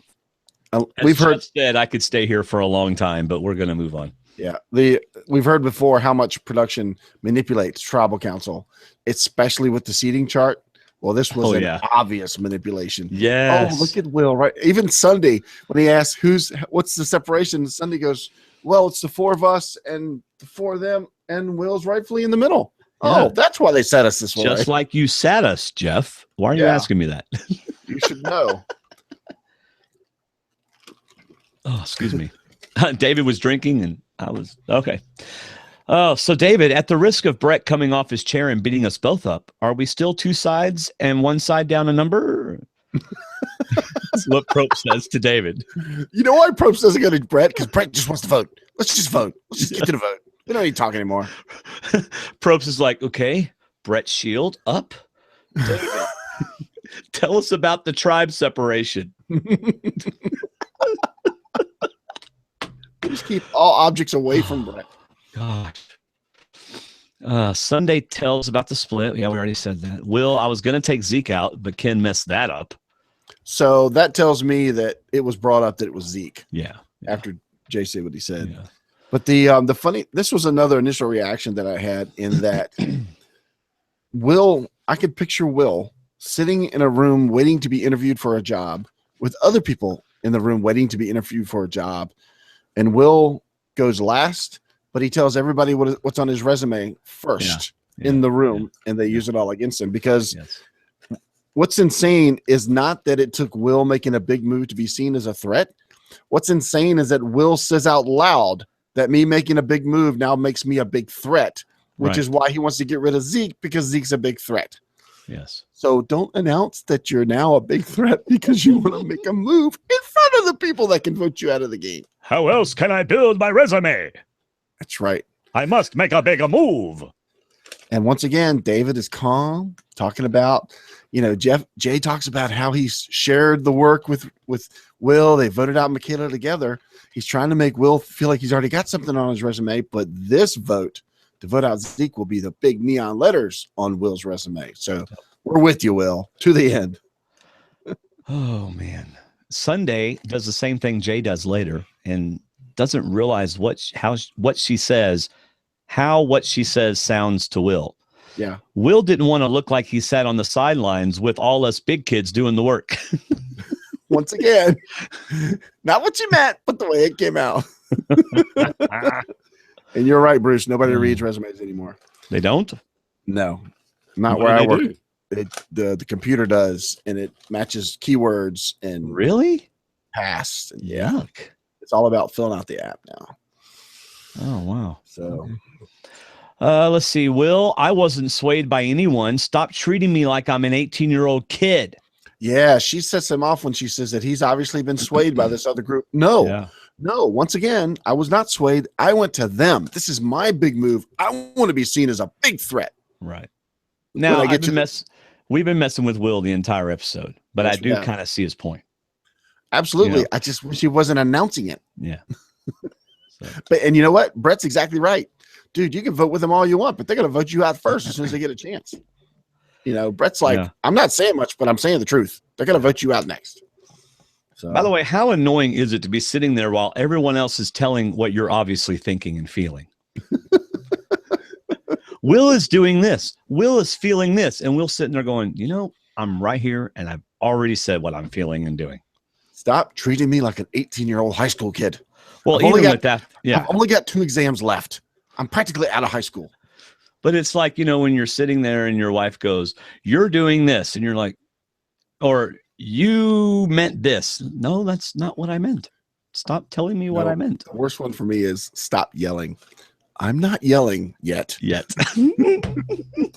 Yes, you are. Stop raising your voice. Actually, I haven't heard that in a long time, so I must be getting better. But yeah, stop raising your voice. Stop. You need to stop. No, actually, it was probably my mom that used to say that. Stop yelling. I'm not yelling. Yeah. You're making me yell. I remember growing up, my mom would be like, John, why aren't you mad? Or no, she'd be like, John, you're upset about something. He goes, no, I'm not. Yes, you are. I can tell. Well, I'm about to be upset if you don't stop telling me I'm upset. All right. Oh, let's see. You know what it was? I think Will had a lot of sympathy for Aubrey. And since Aubrey's game wasn't as obvious to the jury, Will wants to make sure his game is obvious to the jury. Yes. Oh, then Jay sets it off. Jay says, go with your gut, dude. Because Jay knows that he's going to stick with the alliance, but it's not what Will does. Well, I don't know. That may have been Zeke's freak out moment. Don't tell him to go with his gut because the smart move's to get me out. I think when Jay said go with your gut, Zeke turned around to make sure his bag was right beside him so he could pick it up to go. He turned around at one point. Yeah. But see, this is another example where Zeke does not show what he thinks about what Jay just said. Yeah. Zeke has the best poker face I've ever seen on this show. Yeah. Yep. Time to vote. Will sticks with his big and smart move, I believe, and Zeke is gone. Now about the idol play, David. I think at this point, let me comment on your comment, because you made a controversial statement there. I did. Well, people may not agree with that. It was a smart move. Oh, okay. I think early on it was not a smart move at this point. However, now that it was out in the open, I think it was Will's only move to get rid of Zeke, because as soon as they had the numbers, they were going to get rid of Will. Like Brett said, once it got out, then yeah, he had to follow through with it. But I mean, how do you go back to your alliance and say, yeah, I wanted to make a big move and get rid of Dwaine, but I won't now because I see that it's wrong. But you're still thinking about it because you once thought about it. So yeah, this was the right move to make, I think. All right. So Adam pulls what actually was an idol in his pocket and plays it on Hannah. That's funny. That's good. Thank you. She didn't need it. So was it wasted, David, or not? I think in the long run, it's not going to be wasted. How much more of a positive episode could somebody have than Adam? But like I said, if Hannah hugs Adam next week and we see it, unless we see Will step up and say, excuse me, you had the votes to stay, then it's going to be Adam's advantage to get through. Once again, right. Will's going to lose out on getting credit for something he did. He started. Yeah. Well, it is interesting because normally CBS would make a point to show us that he didn't need to play the idol. And instead, they left the average viewer with the impression that he saved Hannah. Right? Right. They didn't say you saved Hannah, but they certainly left the impression that he saved Hannah. Right. Because Hannah had more votes, but Zeke went away. Right? Mm-hmm. So they definitely didn't want to show him as wasting his idol. They didn't show Adam afterwards going, oh man, right, I can't believe I wasted my idol. Right. So we asked Andy, you and me and Andy Baker and Steve Helling have a little group that we talk about everything in the world in, including Survivor. And I love what Andy Baker said about this. If Will hasn't, and by the way, he'll probably write something like this in his article. So go read the Baker's Dozen on TrueDorkTimes.com whenever it comes out. If Will hasn't flipped, you lose Hannah. So what? So what he's saying is, don't play your idol. Right. Andy was saying, don't play your idol. It's a waste. Even if it saves somebody, it's a waste. Because if Will hasn't flipped, well, you're going to lose Hannah. So what? You're in the minority, but there are bigger targets like Dave and Zeke and Jay, and you're sitting on an idol that no one knows about. That's a really good point. Yep. That's why I was glad that he didn't play it when they showed his face, like as he wasn't going to get up. I was like, good, you survived, you've gone on. See what happens next. And it would have worked in his favor anyway. But like you said, they really played up him getting that dramatic moment of saving somebody. Right. And then he goes, once again, you find your way to Final Four without much trouble. Excuse me. But now he's made a big move and he may be a target. I mean, I don't think they would. I agree. I don't think they would, but they could have actually just shown Zeke's votes and no votes for Hannah and really made Adam look bad. But I think you're right. I think the fact that they showed all those Hannah votes early on just was more in Adam's favor. Okay. All right. So Zeke's final words. You got anything else before Zeke's final words? I came here to throw punches, and I wasn't going to go down without a fight. I think when you play it, and I think they, obviously I don't know this for sure, but I believe Zeke will play again. Mm-hmm. And I think that CBS didn't show us a side of Zeke that they're going to show us in the next time that he plays. Not a bad side, just a different. I think they're going to show us something different than we haven't seen. So I think there's stuff about Zeke that we didn't see. Like he said, I came here to throw punches. Well, we didn't see a lot of him being super aggressive. Everybody liked him and things like that. We saw a little glimpse when him and Brett went off on David. Yeah. But anyway, and then he says, I think when you play at this high a level and with this caliber of players, it just makes you want to play it better. And maybe one day I will. So one other thing before we wrap the recap up, one thing I now look at with the loved ones visit is I look at possible blood versus water participants. And Ken and William could certainly be a blood versus water participants. Even Adam and Evan, I don't know about Jay and his sister, but I mean, that's just something always in the back of my mind now, because they're going to do blood versus water again at some point, surely. So I always consider that and just think about who could play. And when it's like, as soon as Hannah said they're both good looking, I thought, oh, so they're coming back for blood versus water. No, they won't have Kim back. You think they'd have Kim back? Well, maybe. I mean, because he makes for interesting. I mean, returnees. Yeah. If he keeps doing stuff like that, that certainly throws some wrenches in the soup. Sure. Play big or go home. That's what Pro's like. He doesn't care if you win. He just wants you to play big. Make good TV. Yeah. All right. There was a great episode. I can't believe there's only 2 left. I know, because next week the only thing I got out of next week on is that there's 2 tribals. One episode, 2 tribals. So that should be a quick show. Yep. So, all right. Okay. Well, then let me do this really quick.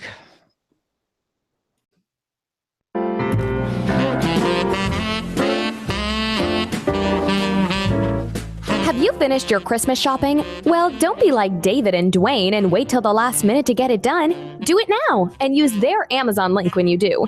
Not only will you get all your Christmas shopping done, but you'll also be helping support these guys and their great podcasts.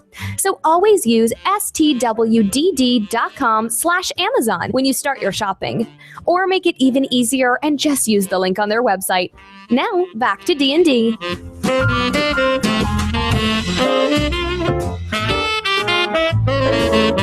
I love saxophones. Speaking of great podcasts, second month in a row of 20,000+ downloads. Dude, we're already 1,000 over last month. Well, I don't know what the final number was, but are these a lot of previous season downloads or?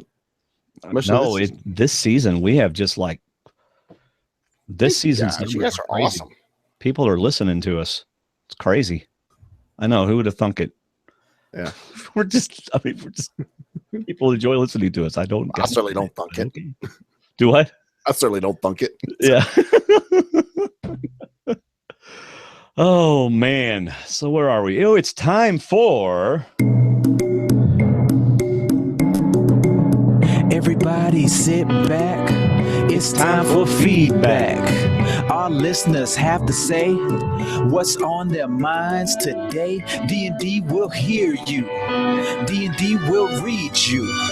D&D will take the time to take your lines, analyze, and feel you. It's feedback. Survivor Talk with D&D. Take and listen to feedback, y'all. That's right. All right. No, there's no fame with this.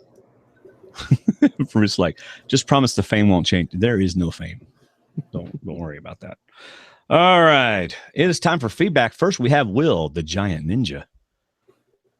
What's up, guys? It's Will from Wonder Lake again, a.k.a. the Giant Ninja. So last week, I submitted a song to the podcast, and editor's note, amazing. Yes. Amazing. I had no idea what the heck the song was until he explained it. But those who knew the song, amazing. Now, did you listen to last week's show of Gracie and I? Did you catch her attempt to sound, not sound, but yes, I thought Gracie did a great job. The giant ninja. Yeah, I thought she did a great job. So last week I submitted a song to the podcast and they played it, which is awesome. But in listening to it, I realized that David gave me no introduction at all. Oh no, that's not what he said. But totally true. Totally true. I realized that I wasn't clear enough about what it was or what it was supposed to be, so I'll explain it quickly. David wasn't clear enough. Go ahead. It was a parody of the song You'll Be Back from the musical Hamilton. The song is a breakup letter from King George to the colonies. He's sure they still love him and everything will be okay in the end. My version was also a bit of a breakup song. It was Adam talking to Other Will, telling him that the 5-5 split won't work out for him and that he shouldn't risk drawing rocks. But in writing the song, I neglected the fact that my name is Will. And so if I open a song saying Will says, it sounds like I'm talking about myself in the third person, something the giant ninja would never do. Which he just did. Yeah. Oh, boy. I was going to say, if you want to hear that, it's in our last episode, and it's literally the last 4 minutes of the episode. Maybe last 5 minutes. Anyway, last week was awesome, and I didn't think this week could come even close to matching it, but it did. It came close. So without further ado, here goes. Number 1, Dear Zeke, never, ever, ever say you're as happy that so-and-so is losing as you are that you're winning. Never, ever, ever, ever, ever, because you'll go home. More on that later. Dear Jay, you did a great job picking folks for the family visit reward. Seriously awesome. You, quote, rewarded Other Will for being with you the whole game. You rewarded Sunday for her loyalty to you, which also gained you loyalty from Brett by proxy. And when you were able to reward one more person, you rewarded Adam, which gave you a legitimate shot at his loyalty going forward. From your spot in the game, I'm not sure you could have done a better job. You solidified necessary allies and reached out to a potential new one. Number 3, Dear Adam. Speaking of Jay's great job in picking you, I love that you gave him the reward stealer. That was a stand-up thing to do, as was announcing that you wouldn't steal everyone's family visit. Unfortunately, I'm 98% certain that Jay is now going to steal the advantage in the game that is a reward in 2 or 3 episodes when he's on the chopping block and thereby win immunity. 4, Dear Other Will. I agree with you 100%. You're a pawn in your alliance. If you get to the end with any 2 of your 4 alliance mates, you lose. I agree that it's time to make a move. You need to create a scenario where you make it to the end with 2 people you can beat, maybe Sunday and Hannah. Excuse me. Number 5, Dear David. You're the strategic leader of your alliance. You need to get your soldiers in line. Don't let any of them do anything to upset the apple cart. If Other Will wants to make a big move, let him. Oh, and make sure you're always reading people. Just because you would like to hear someone offer you the chance to use them as a vote doesn't mean Other Will wants that. He's not looking to use people. He wants to create a new team that he can work with. One of the many, many, many keys to Survivor is knowing what other people are looking for and providing it to them. You tried to give Other Will what you would want, not what he wanted, and it almost cost you. I so hope there's another Will planned very soon, so we get other. Get other Will. Yeah, then we'll get other Will. That's right. That's right. Number 6, Dear Ken. It's one thing to have a conversation with Other Will to see where he's at. It's entirely another to see whether he's worthy of your loyalty. Deciding that later, after this vote, you don't need to know whether he's worth your loyalty. Not one bit. It doesn't matter whether he's worth your loyalty. He's a vote, and you needed a vote. That conversation with Other Will was the stupidest thing anyone had done in this entire season. Number 7, Dear Ken. Until the next conversation you had. Oi, brother. Oi to the V. You blew up Otherville's spot? Really? Why? To see if he was honest? Holy wow, dude. Who cares whether he was honest? It wouldn't have changed what you did either way. Your vote, David's vote, Hannah's vote, and Adam's vote were all on Zeke, whether other Will's vote was with yours or not. So either blowing up other Will's spot pushed him away and caused him to vote with Zeke, or it just angered him, but he still voted with you. Either way, you still voted how you voted. So why risk it? What was the upside? Never do anything unless there's an upside, and your emotional well-being isn't an upside. Not in the game of Survivor. Talk about it with your therapist after the game, not with Zeke during it. Worst decision this season. So if other Will tells Ken another name or no name, do you think Ken goes to that alliance? Nope. Me either. No. I would love to say he did it to throw the target off him, but he obviously didn't. No. Number 8, Dear Jay, you handled that tribal council beautifully. Seriously, if other Will's vote had been still live, I think you'd have won it back with the way you spoke with and to him. Kudos, brother. Number 9, Dear Adam, that was a bold move playing the hidden immunity idol on Hannah. Wow, you read the room right, and you took a huge chance. It may have paid off. I can see a path for you, David, and Ken to go to the end together. Like I sang, you'll go home by my pen, and I will go to the final 3 with Ken. Awesome. Make a profit out of me. Oh, man, if I had known the tune, I would have sung that. I'll just make one up. You'll go home by my pen, and I will go to the final 3 with Ken. Yeah. Doesn't sound like a Hamilton tune. Oh, go ahead. Okay. All right. Number 10, Dear Jay. When Adam played his idol for Hannah, who you knew had at least 4 votes, did you think about playing yours on Zeke? Probably not. Since you were staring. Oh, okay. Since you were staring being on the wrong side of the numbers right in the face, and you couldn't be sure where their votes were going, but it had to have crossed your mind. Well, that's it for this week. I absolutely cannot wait to see what happens next. Before next time on, I was thinking that they would vote other Will out next, both because of his visibility spike and the classic vote out the swing vote strategy. But then they showed Adam making that pitch, so it's probably not going to happen. So who knows? Brett? Sunday? David? Man, I hope not. Later, peeps. Will at the Giant Ninja.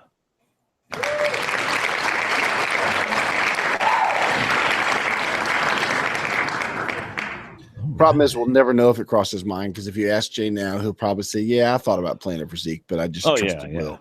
Oh, yeah. All these interviews, 7, 8, 9, 10 months after the game. Yeah. All right. Next up is Dave Holsworth from New Jersey. Thanks for the Eggland coupons there. Oh, man, those are amazing eggs. Listen, y'all, go buy some Eggland eggs. They are so good. And they had the cool little, stamp on them, which makes them amazing. Hello from the forest of New Jersey. I think he's going to cover every plane there is, or every type of terrain there is. He's good. Welcome from the deserts of New Jersey. I think he's already done that. Welcome from the ice caps of New Jersey. There you go. A few comments on this week's episode. Did the producers not show us an emergency medical visit? I actually had to stop and read that twice when I was putting this together, because obviously Will received a backbone transplant that we didn't see. At least he's now trying to control his own fate. Having strong morals is one thing. Pushing them down people's throats is another. Bad move by Ken to throw Will under a fleet of buses for trying to flip to Ken's alliance and help Ken. After all that, I was very surprised Will ended up voting with Ken, Adam, David, Hannah against Zeke. I cannot remember an episode where so many things broke right for one player. Excuse me. Adam had a phenomenal week. Number 1, smart love by Adam to announce he would not use his advantage for the loved one's visit. Gain trust and potential jury votes there. Number 2, got selected for the loved one's reward anyway by Jay. Number 3, got a 2-for-1 win by first gaining favor with Jay by giving him the advantage, and at the same time, he freed himself of the albatross that was the advantage. Number 4, Adam then won a very physical immunity against 2 challenge beasts in Ken and Jay. How the heck did he do that? Impressive. Number 5, although most of the discussion at Tribal was about Will's desire to build his resume with a big move, it was Adam who made a potentially game-altering move by playing his idol correctly on Hannah. Although Will did flip, he gets no credit. Adam gets it instead. That's the way CBS edited it. That's for sure. Number 6, on the negative side, Adam did scream nonstop like a stuck pig when he got lodged under the pole in the sand during the reward challenge. He was throwing it. Number 7, or he was laying it. He was laying an egg. There you go. Number 7, although I will miss Zeke, all remaining players are better off that he's gone since their chances of winning just went up. I'm sure we will see Zeke again. Great episode. Thanks, David and Dwaine. Dave Holdsworth.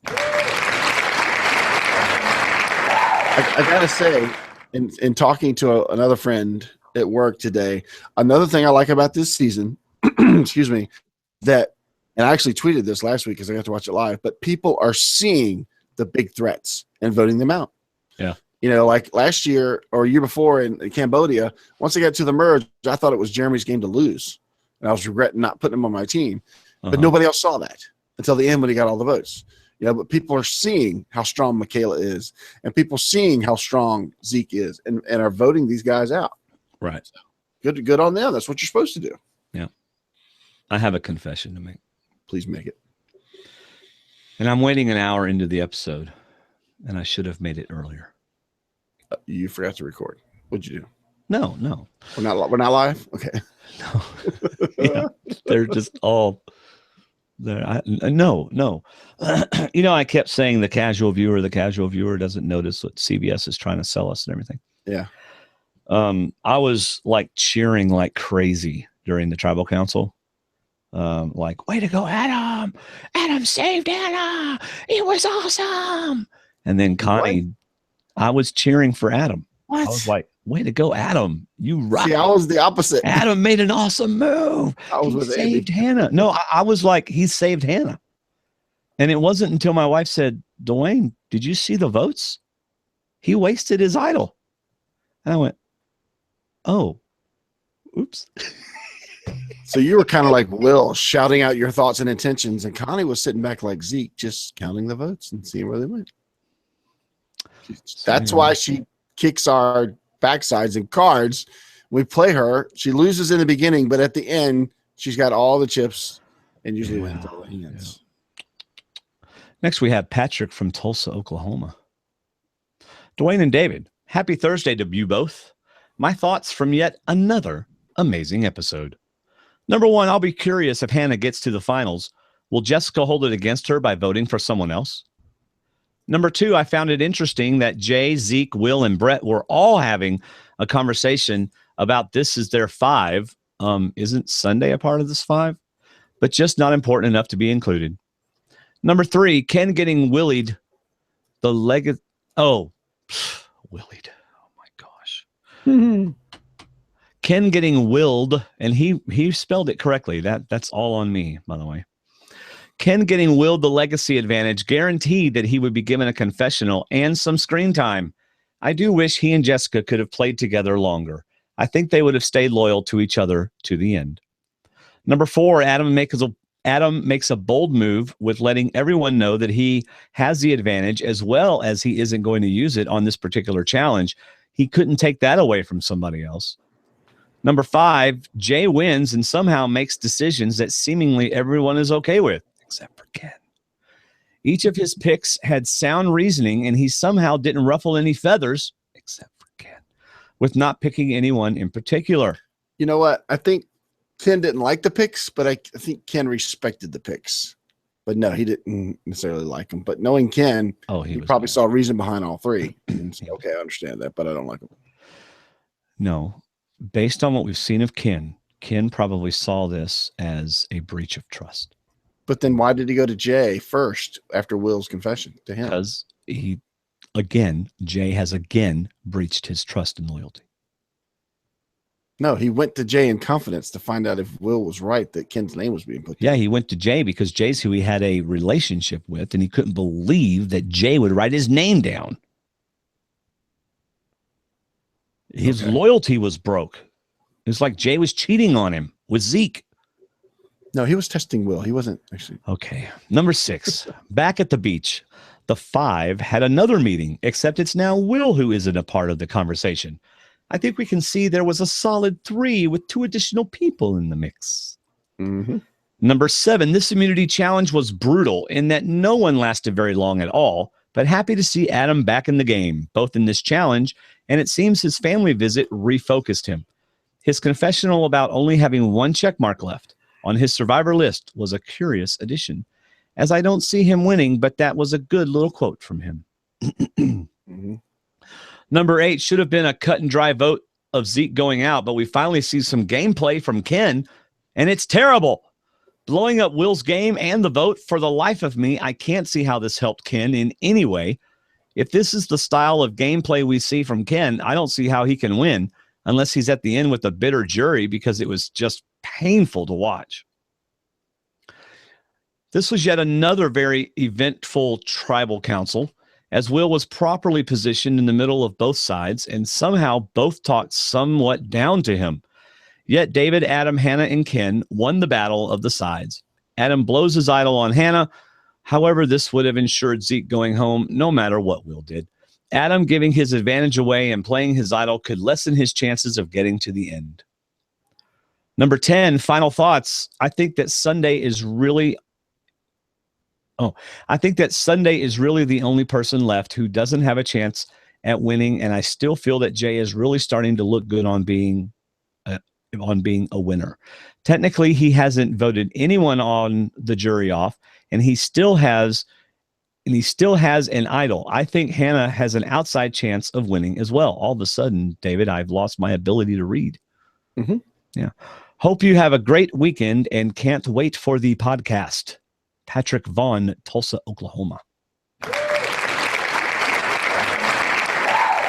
Oklahoma, where Patrick Vaughn wrote his feedback. I remember Will voted for Jay, but Jay, I thought, voted for Taylor to ensure that Taylor went home. So Jay did put Taylor on the jury, but Taylor probably didn't know that. He's probably forgotten about a lot of stuff. Yeah. Oh, David gets to read Gwen just to make sure that he hears everything that Gwen says. Hey, D&D, it's Gwen from Santa Barbara. David, listen.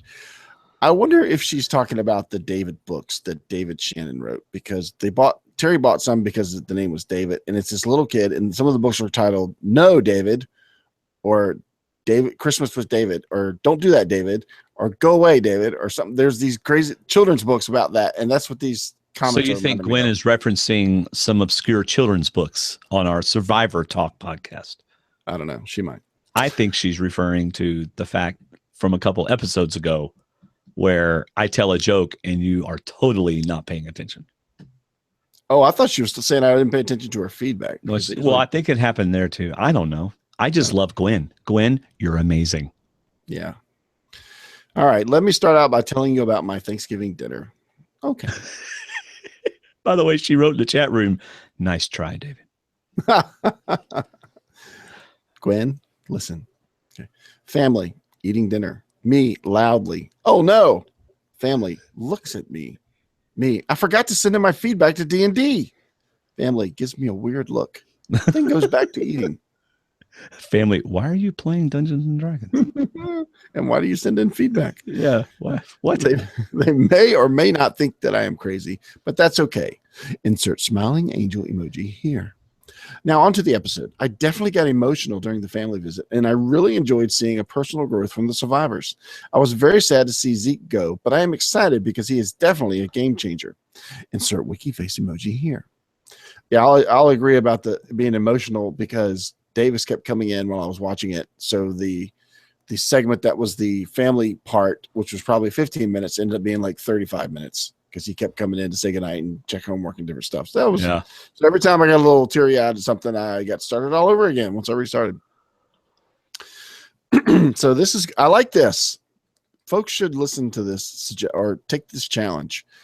Gwen says, my opinions of the players left in 5 words or less. Oh, this will be fun. The 5-word or less game with Gwen. Yes. Adam, good edit now. Possible winner? Although that's 6 words if you include Adam, but we won't include the No. She's describing Adam. I know. With fun. Brett, invisibilish. Yeah, see, now that's not a word, so I don't think that counts. But you put it together as one. Invisiblish. Invisiblish. But no, love. Invisiblish. Yeah, okay. Okay. But love his outspokenness. David, huge character growth arc. She did that in only 4 words, so she gets a free word somewhere. Yeah. Hannah, unfortunately, looks like a pawn. Yeah. Jay, current winner pick. Watch out. I'm with you on that one. I think he's looking more and more. Ken, boring. You could just leave it right. Oh, not a good player. Sunday, unfortunate archetype, but likable. Will, in all capital letters, don't discuss your resume now. Let me read that again. Don't discuss your resume now. Hope you had a great Thanksgiving and looking forward to this week's show. Thanks, Gwen. I'm sorry. Insert applause emoji here. Oh, sorry. All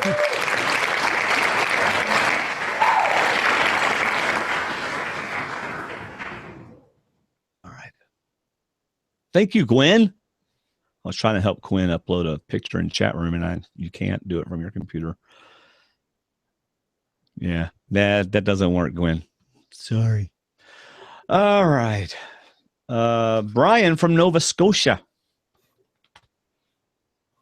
Another very strong episode. It turns out the much maligned concept of millennials versus Gen X works really well when the differences are an organic part of the show and not just brought up for the sake of reinforcing generational stereotypes.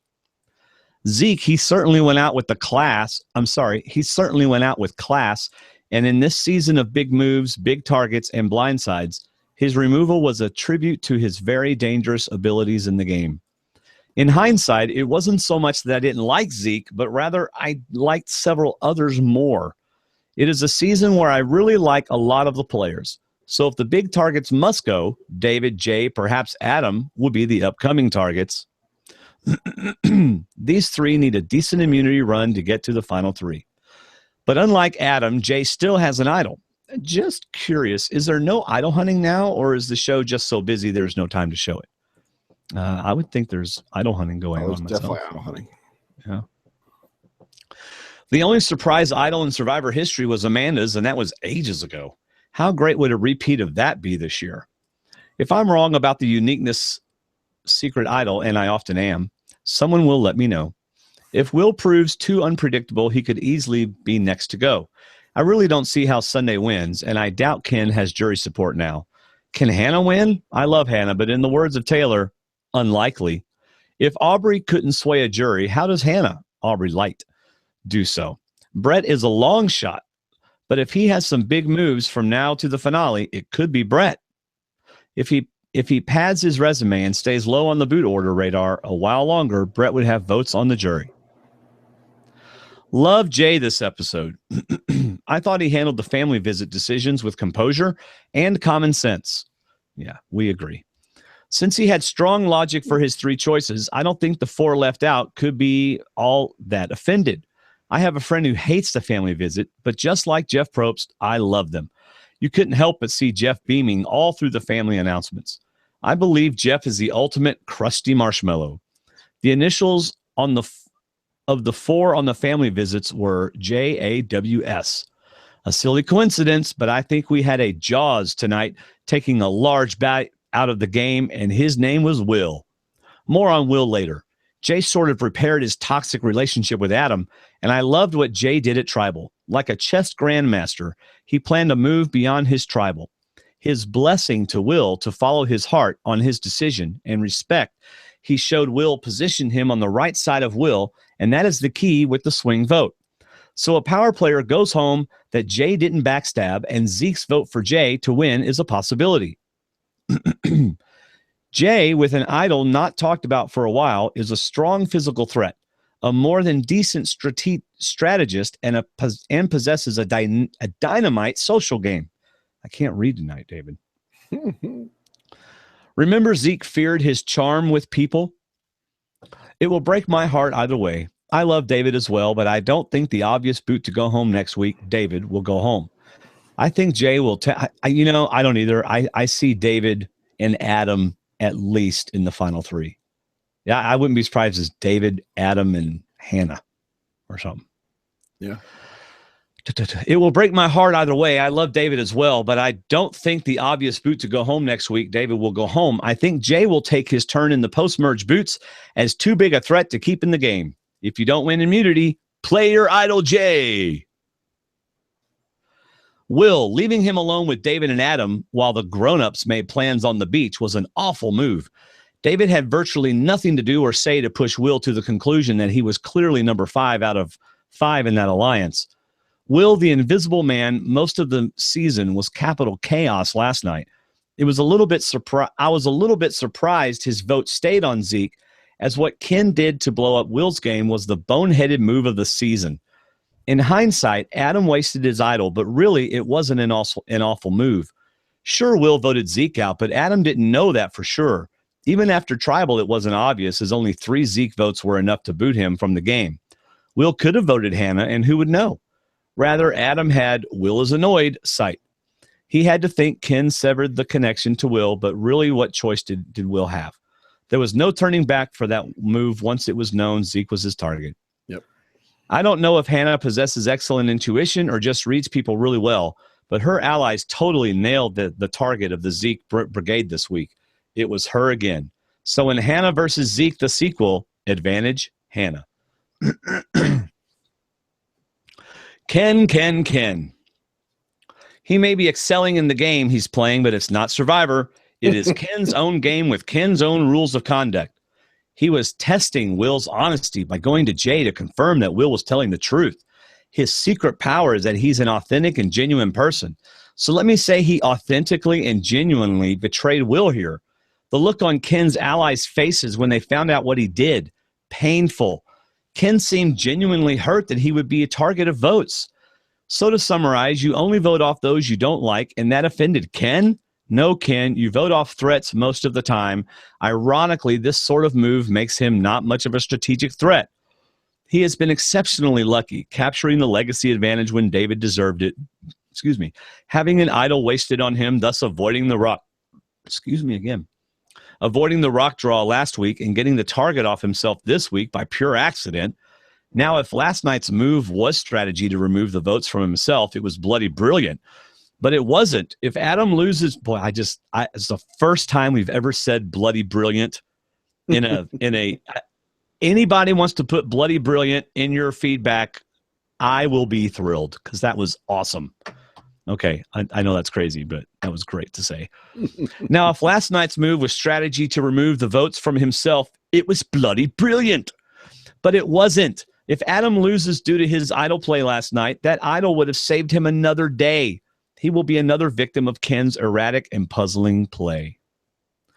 Adam, my heart breaks for Adam. I lost my mother to cancer at an early age. I was Adam's age at the time it happened. I was so relieved Adam got his loved one's visit. It ranks up with the Jeremy and Val reunion for emotional impact. It was super classy and genuine of Adam to not use his advantage to seal someone's family visit. Good karma from Jay for giving Adam his own family visit as a way of respecting Adam's decision on the advantage stealer. One of my favorite moments of the season, maybe one of my favorite scenes ever.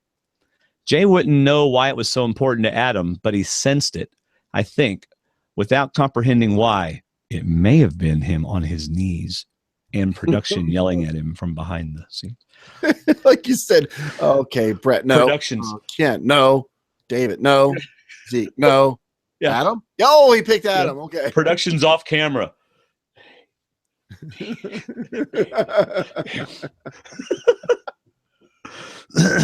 All right. Where am I? Adam was how awesome. Okay. How awesome were Jay and Adam in these scenes? Adam was my preseason winner's pick. Well, good pick. But I don't think he can win. His reward was likely to have a deep run in the game and get to the family visit. Adam acknowledged that he's playing for something the others aren't playing for, and I think by getting this far, he has already won. Adam is a winner in life. I agree. Yeah, that goes back also to my initial thought of how this season is full of nice people, in the sense that even Jay said, we've been fighting and distrusting each other for weeks, but I love this guy right now because I appreciate his honesty and his genuineness, and that's just how these people can turn off and on, except for Chris at Ponderosa, but otherwise they can turn off and turn on. Right. Brian from Halifax, Nova Scotia, Canada, eh? P.S. Super job by Gracie last week on the feedback. I loved most of last week's 2 hours, not the ending, of course. But it was much too late for me to watch 2 hours all at once in my time zone. No holiday for me last week. Our Thanksgiving is in early October, and it's a beloved holiday in Canada. It's tied to the fall food harvest and not football and shopping, so it's different up here. Yeah. In fact, my wife and I, Connie and I, were on our way to Texas, and we were trying to figure out, because we knew that Canada had some sort of fall. We didn't know if they called it Thanksgiving or not, but we knew they had something. And it was interesting. We read a Canadian's view of, there's not, there's no big football games, and there's certainly not Black Friday afterwards. Of course, It's not a month from Christmas either. So, right. Thank you. All right, David. Miss Sylvia. Hi, D&D. David, your daughter did amazing the other day. Her insight was so on point. Yes. Way to go, Gracie. She'll be happy to hear because she'll be listening. And she called last night a multi-tissue episode, and she loved every minute of it. Yeah. Jay has an idol and an advantage with which he could steal an advantage on an immunity challenge, or another idol if there was an auction and he is an immunity threat. Sylvia couldn't even wait for her feedback. She shared. Yeah. She was talking about earlier. She's so excited about that. Yeah. Cool. Yet he has not gotten any votes recently. Well played. You're exactly right. He is suddenly not the target. So we'll see about next week. Very good play today by Adam as well. So sad Zeke was voted out. I hope he comes back. Thanks, Sylvia. Yep. And Sylvia was part of our chat room tonight. It's if you're not able to watch live, heck, I understand. I mean, Thursday night football's on, but if you can, it is so fun to be part of the chat room. So anyway, if not, and you like good conversation and fun, family friendly conversation where people are nice to you all the time, join our Facebook group. I mean, it is, and you can find that on our website, stwdd.com. But I mean, we have a lot of fun in our Facebook group. So sometimes it's quiet in there, but usually there's stuff going on. Did you see the book cover that Gwen posted? No, let me go back up and look at it. Oh, Mike posted it. 100 Reasons to Panic About Being Awesome. All right, Faith from Rochester, Washington. Hey, D&D. First, thank you, Gracie, for filling in last week. You did a great job, and it was fun hearing you take on the show. I thought it was, too. I enjoyed last night's episode. I did miss most of the reward challenge due to breaking news. There was a police shooting in Tacoma, and the officer didn't make it. Oh, man, that's horrible. Yeah. It interrupted right as they started competing and came back during the commercial and showed us at reward. So I assumed Jay won and took the other three players. Was there any drama with the folks who didn't get chosen? Yeah, well, by now, Faith has heard and knows. So. Yeah. My shoulders were hurting just watching the immunity challenge. I would have been out super quick. I was impressed by Adam and Jay. Will is getting on my nerves. He's playing. He's playing like an 18-year-old. Yeah. He's playing super hard. I was bummed to see Zeke go, but it was time. Every time he talked last night, I thought, okay, he's gone next week. I never thought it would happen last night. I thought Hannah was a goner. Merry Christmas. Faith from Rochester, Washington. Go Hawks.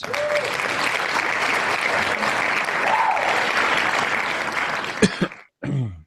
All right. And from Orlando, Florida, we got Mark Percy. Orlando, Florida. Are they British in Orlando, Florida? Mark is taking over. Okay. By the way, yes. Kudos to Mark. Sorry, David. I've been listening to our podcast and I interrupt you a lot, and I'm sorry I do that, David. But I'm going to continue with this interruption. Mark is the one that does all of our graphics. Thank you, Mark. You do a great job. Yes, he does. I loved, and he's also part of the fantasy league. Yeah, he tallies the points. Yeah. He watches the episode and keeps track of does the points and gets them to Andy. So I love the family visits. The raw emotions that come out always get to me. Seeing the agony that Adam was going through every time someone's mom came out, and when Hannah mentioned her mom is a cancer survivor, was intense. I was shocked that it happened with 9 players still in the game. But my guess is they did that for the reward stealing advantage, which I thought Adam played perfectly. He even stated as such in a YouTube confession. To publicly say you aren't going to use it, and with the emotion he said it with, pretty much locked him in to go on the reward. You have to wonder if Jay wouldn't have picked Adam. Would he have allowed one more pick? If Jay hadn't picked him, would he have allowed one more pick? There's something else to be said for Jay if Adam hadn't said it. It's like you get down to 6. Well, let's leave one person without somebody. Yeah. Or Adam, Jay, I guess. Jay could have picked Adam to make sure Adam didn't steal the reward.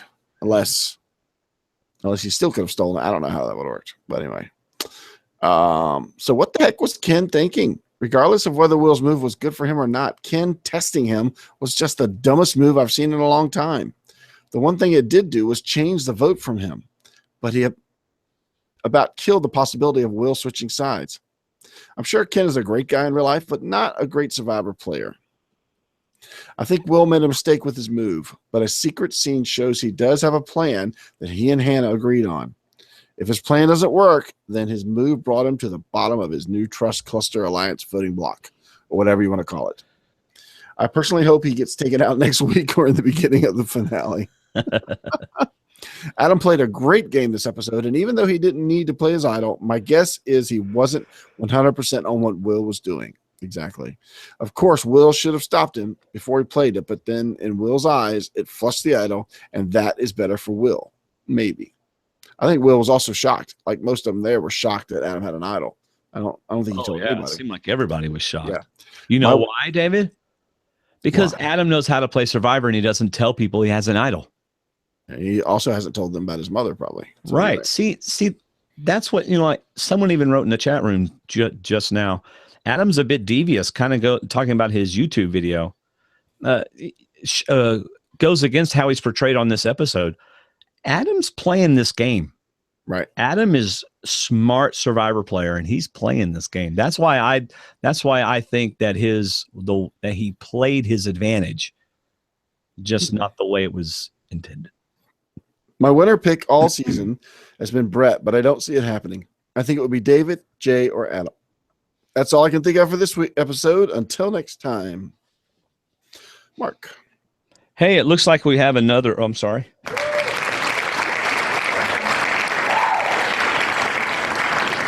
It looks like we have a voicemail that was left. Okay. Like right at the deadline. Actually, it was an hour past the deadline, and I don't know who it's from or anything. So here we go. I'm going to unplug my iPad. Oh, wait, I can't do that. Hold on. Just give me a second, David, or can you talk about something while I do this? Since it's 12/29. Yeah, why don't you go ahead and December 2nd, I want to go ahead and wish our friend Big Mike, who's not really big anymore, but Big Mike, a happy birthday. My Facebook just told me it's his birthday. So happy birthday. You want me to do the fantasy points? Yeah, go. Yeah, we'll skip ahead. And we are going to give away a buff, but we want to see who this feedback is from. So, okay. So if you are playing, where's this? It's further down here. If you are playing the Survivor D&D Challenge, here's our latest update. The big winner this week, wow, with 40 points. Never mind. I got it right here. Okay, so we just stop in the middle of the segment I'm doing and let you do that? Well, I was trying to finish our segment. Go ahead, David. This is only 2 lines. Adam got 40 points this week.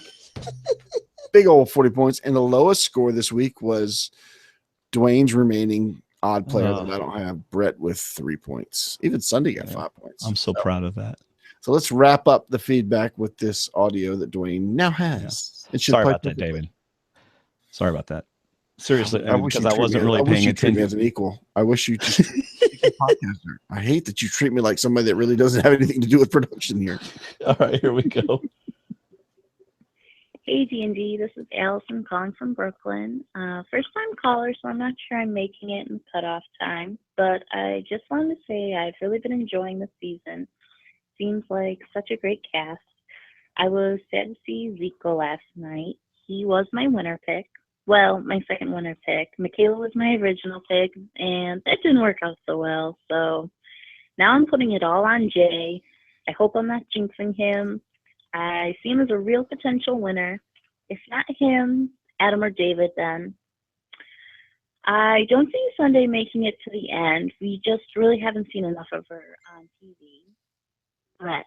I love Brett. I'm so happy he made the merge. He's given us a lot of fun moments on these reward challenges or his faces that he makes at Tribal Council. Ken. I'm not sure what's going to happen to Ken, but I'm not sure that I see him in the final 3. I think he might get voted out and give the legacy advantage to Hannah. I feel like they have been highlighting their relationship more on the show recently between Hannah and Ken versus Ken and David. And I don't see Hannah winning. She's just been flipping back and forth this whole game. I think she's burned a lot of people on the jury. The preview show Will being in trouble next week, but I feel like he's going to make it through. And if he gets pulled to the end, I also don't see him getting enough jury votes. I don't think people respect his game. He tried to make a big move last night, but he was overshadowed by Adam's idol play. And I just want to say thanks so much for all the great content, guys. I started listening to you after Kelly Wentworth did her Cambodia tell-all with you. That's how I found the podcast. So I just want to say thanks, Dwaine, thanks, David, and thanks, Kelly. Oh, that is awesome. Thanks, Allison. Yeah, thank you, Allison. Now I have to get back to that app. So here we go. I love it when we get first-time feedbackers. I love it. So she said David would go with Hannah or Ken would go with Hannah. I think she said David would go with, I think David would still take Ken. I just think David and Ken are super locked in, and I could definitely see David wanting to take Ken as a GOAT to the final. That's the only difference I think from what she said. Or Ken would probably leave the legacy to David. Yeah. David's been the most true to him, and David uses it and gets into the finale. That'd be one way to get in there. Yeah. Thank you, Allison. And you know what's cool is it shows that it was worth having Kelly on. I guess. I mean, I know we struggled with it, but yeah. With all the noise upstairs and all the other stuff going on in the place. You know, it's really awesome, the people, the survivors that have been so kind to our show. You know, it's really cool. I mean, they're just normal people just like we are, but still they don't have to come on. They don't have to do that. It's pretty awesome. All right. So to save us from watching it right now and talking about it, Mike K saw the video on YouTube of Adam, and he says Adam does not say he threw the challenge, but he does say he planned on announcing he won't use the steal as strategy, and of course giving it away too. Says he figured out the best way to use that advantage since players might choose him. Yes. You weren't totally right. Yes. Oh, I agree it was strategy. No, I still think he threw it. No. Well, he didn't try very hard. I think he was in pain. I think he was actually stuck. He went the wrong way, but he was wrong. Okay. It's time to give away a buff. Why? Because Buff USA is awesome. BuffUSA.com/Survivor Talk 33. David, I just bought, I don't know if you took advantage of that coupon code I gave you, but I just bought these amazing gloves. Mm-hmm. Not these. These are my hands. Yeah, so those are but I'm going to bring them in cool. next week if I can remember. But they are the absolute best gloves I've ever had. They're MX2s, I think.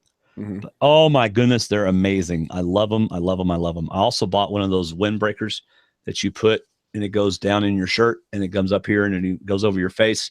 Yeah. But you can breathe through it.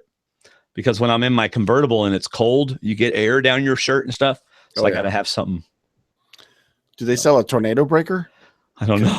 I know I almost had a tornado. Oh my God. We did have a couple tornadoes last night. Was it 39 or 43? It was like 39 tornadoes hit this, like from North Carolina to Alabama. Oh my goodness. Well, Tennessee, it was in 2012. We were our first season of Survivor. We were podcasting when the Category 5 ripped through my city. Just totally annihilated us. We were doing it last year, I think, when you were under warning. You said that you might disappear. Yeah. There are certain neighborhoods in which I wouldn't move if you bought me a house there. Yeah. So anyway. Let's give away a buff. Yeah, let's give away a buff. So it's from buffusa.com/SurvivorTalk33. You can get 10% off your buffs by using our code SurvivorTalk33. And here's the thing. They are out of some of them. But you can get any buff on the site you want. You don't have to get a Survivor buff. But anyway. All right, David. I believe there are 8 people, correct? Yes. You have already assigned their numbers to their names? Yes. All right, here we go. See, I do something. Treat me equal. Give me a random number between 1 and 8. That would be 8. 8. That would be Patrick from Tulsa, Oklahoma. Can I try something really quick? Sure. Well, give me a random number between 1 and 15. It's 11. Okay. Often she gives either one of the extreme numbers. Have you noticed that? Yeah, she's done it more than I would have thought she would have. Yeah. So I was testing it to make sure I wasn't telling her to pick a random number 1 or 8. So if she had said 15, you just said, well, hang on, Patrick. Well, if she had said 15, I'd be like, okay, I'm doing something wrong. We can go back. So is that Allison or who is that? Oh, I'm sorry. Patrick. I shouldn't have said anything. That's Patrick? Yes. All right. From Tulsa, Oklahoma. All right, Patrick. I will message you or you message me with your address and what buff you want. I will already tell you they're out of some of these 3. I know they have the merge buff still, but anyway. All right, it is time for Pondering Ponderosa.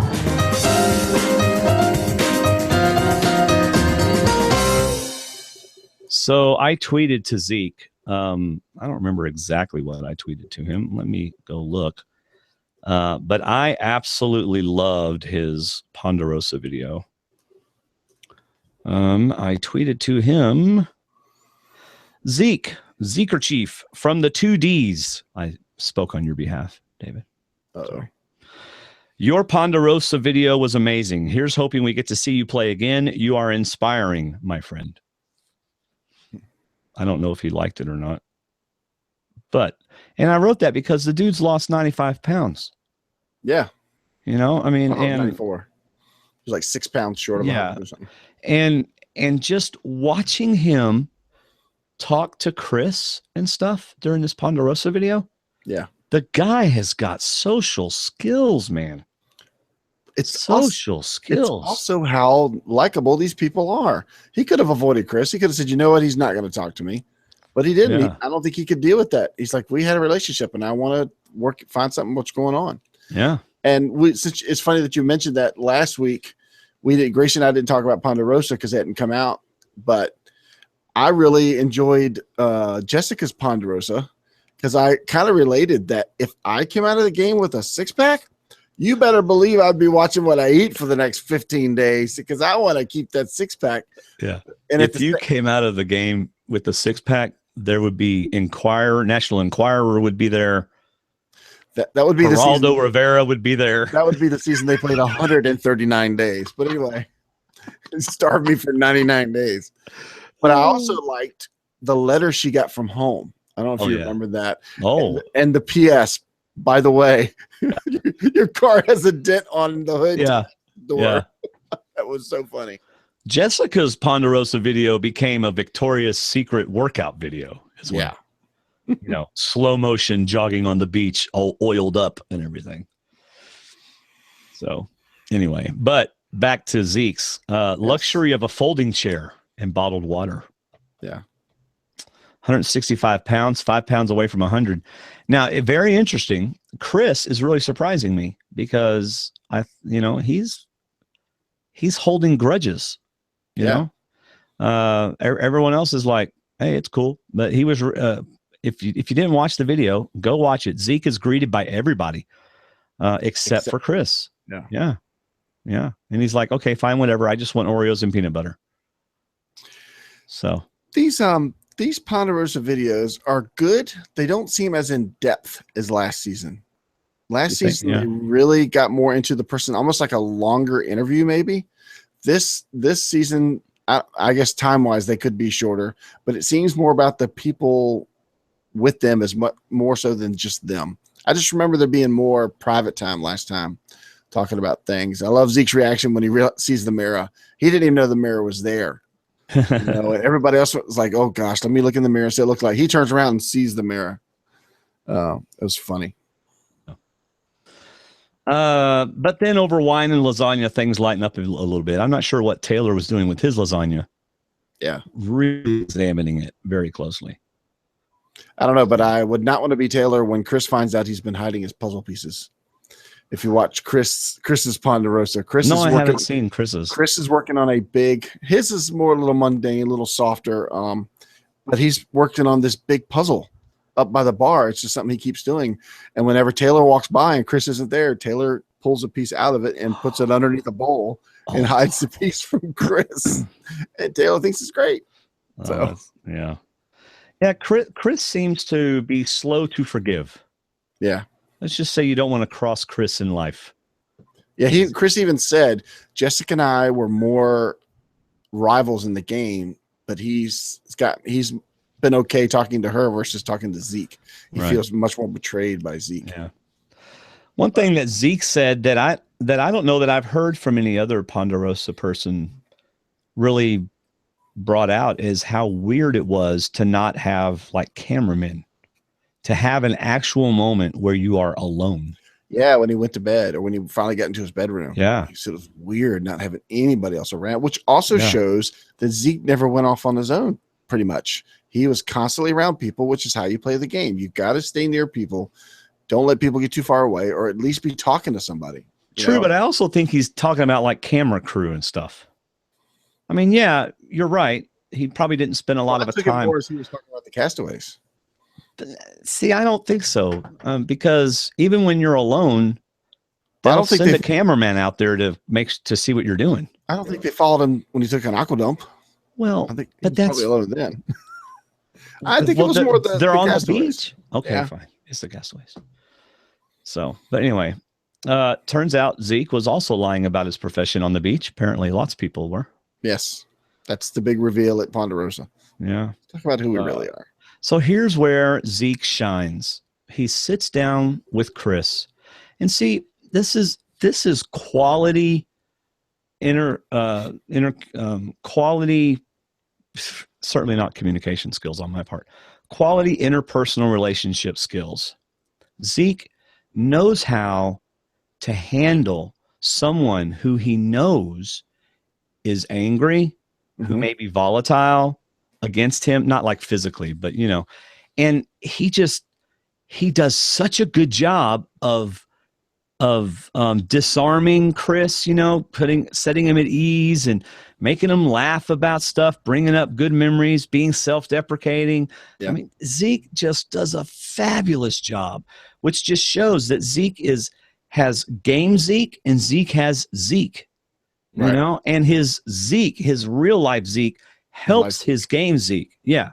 But he is just, I'm telling you, I was so impressed with his Ponderosa video and the way he dealt with Chris especially. So, and I like what he wrote. He said, I was disappointed that I left the game, but I was proud of how I played the game. Right. You know, so anyway, great Ponderosa video from my perspective. You? Mm-hmm. Well, they've all been good. Yeah. By the way, all you people out there wondering why I need gloves and windbreaker neck scarves, it is 35 degrees right now here in Athens, Alabama. And how cold is it way up there in Virginia, David, right now? Right now, it's funny you should ask right now because it was actually in the low 60s today. Really? But currently, it's 49 degrees. Oh, I'm sorry. The heat wave of Virginia. But we're about to hit the 50s during the day. So we should. Okay. All right. Well, it's 35 right now. This is Virginia. If you don't like today's weather, stick around because tomorrow's going to be 10, 15 degrees different. That's right. Either way. Yeah. So we don't have any iTunes reviews. That's fine. If you want to leave us a review on iTunes or iHeartRadio or Stitcher or wherever, feel free to do it. We love it. Main thing we want you to do, listen to the show. That's what we want you to do. So if you're hearing this, then you are. So thank you. That's true. So share it with others. Yeah. So before we say goodbye, just a quick thanks to all of you for being a part of the D&D family. Seriously, we really do. Thank you and appreciate you. And for listening to our shows, because we do more than just this one. In fact, we've got like January, February, 3 months of No Survivor coming up. Yeah. So we're going to be doing some movie talk episodes. Yeah. And maybe some postseason interviews. Bruce goes, do you really want to get into a cold off with a Canadian? No, I don't. Hey, tell him. Very nice, Bruce. Very nice. Touche. Yes. But y'all were joking on me, so I had to say something. Anyways, visit our website for all that stuff I mentioned above and tell others about it. I mean, who knows? Maybe we'll get 30,000 in March next year. There you go. Gosh, that's just phenomenal to me. So, all right. Anything else, David? Nope. Another good episode. All right. Enjoy your week. See you, everybody. See ya. I'm a survivor.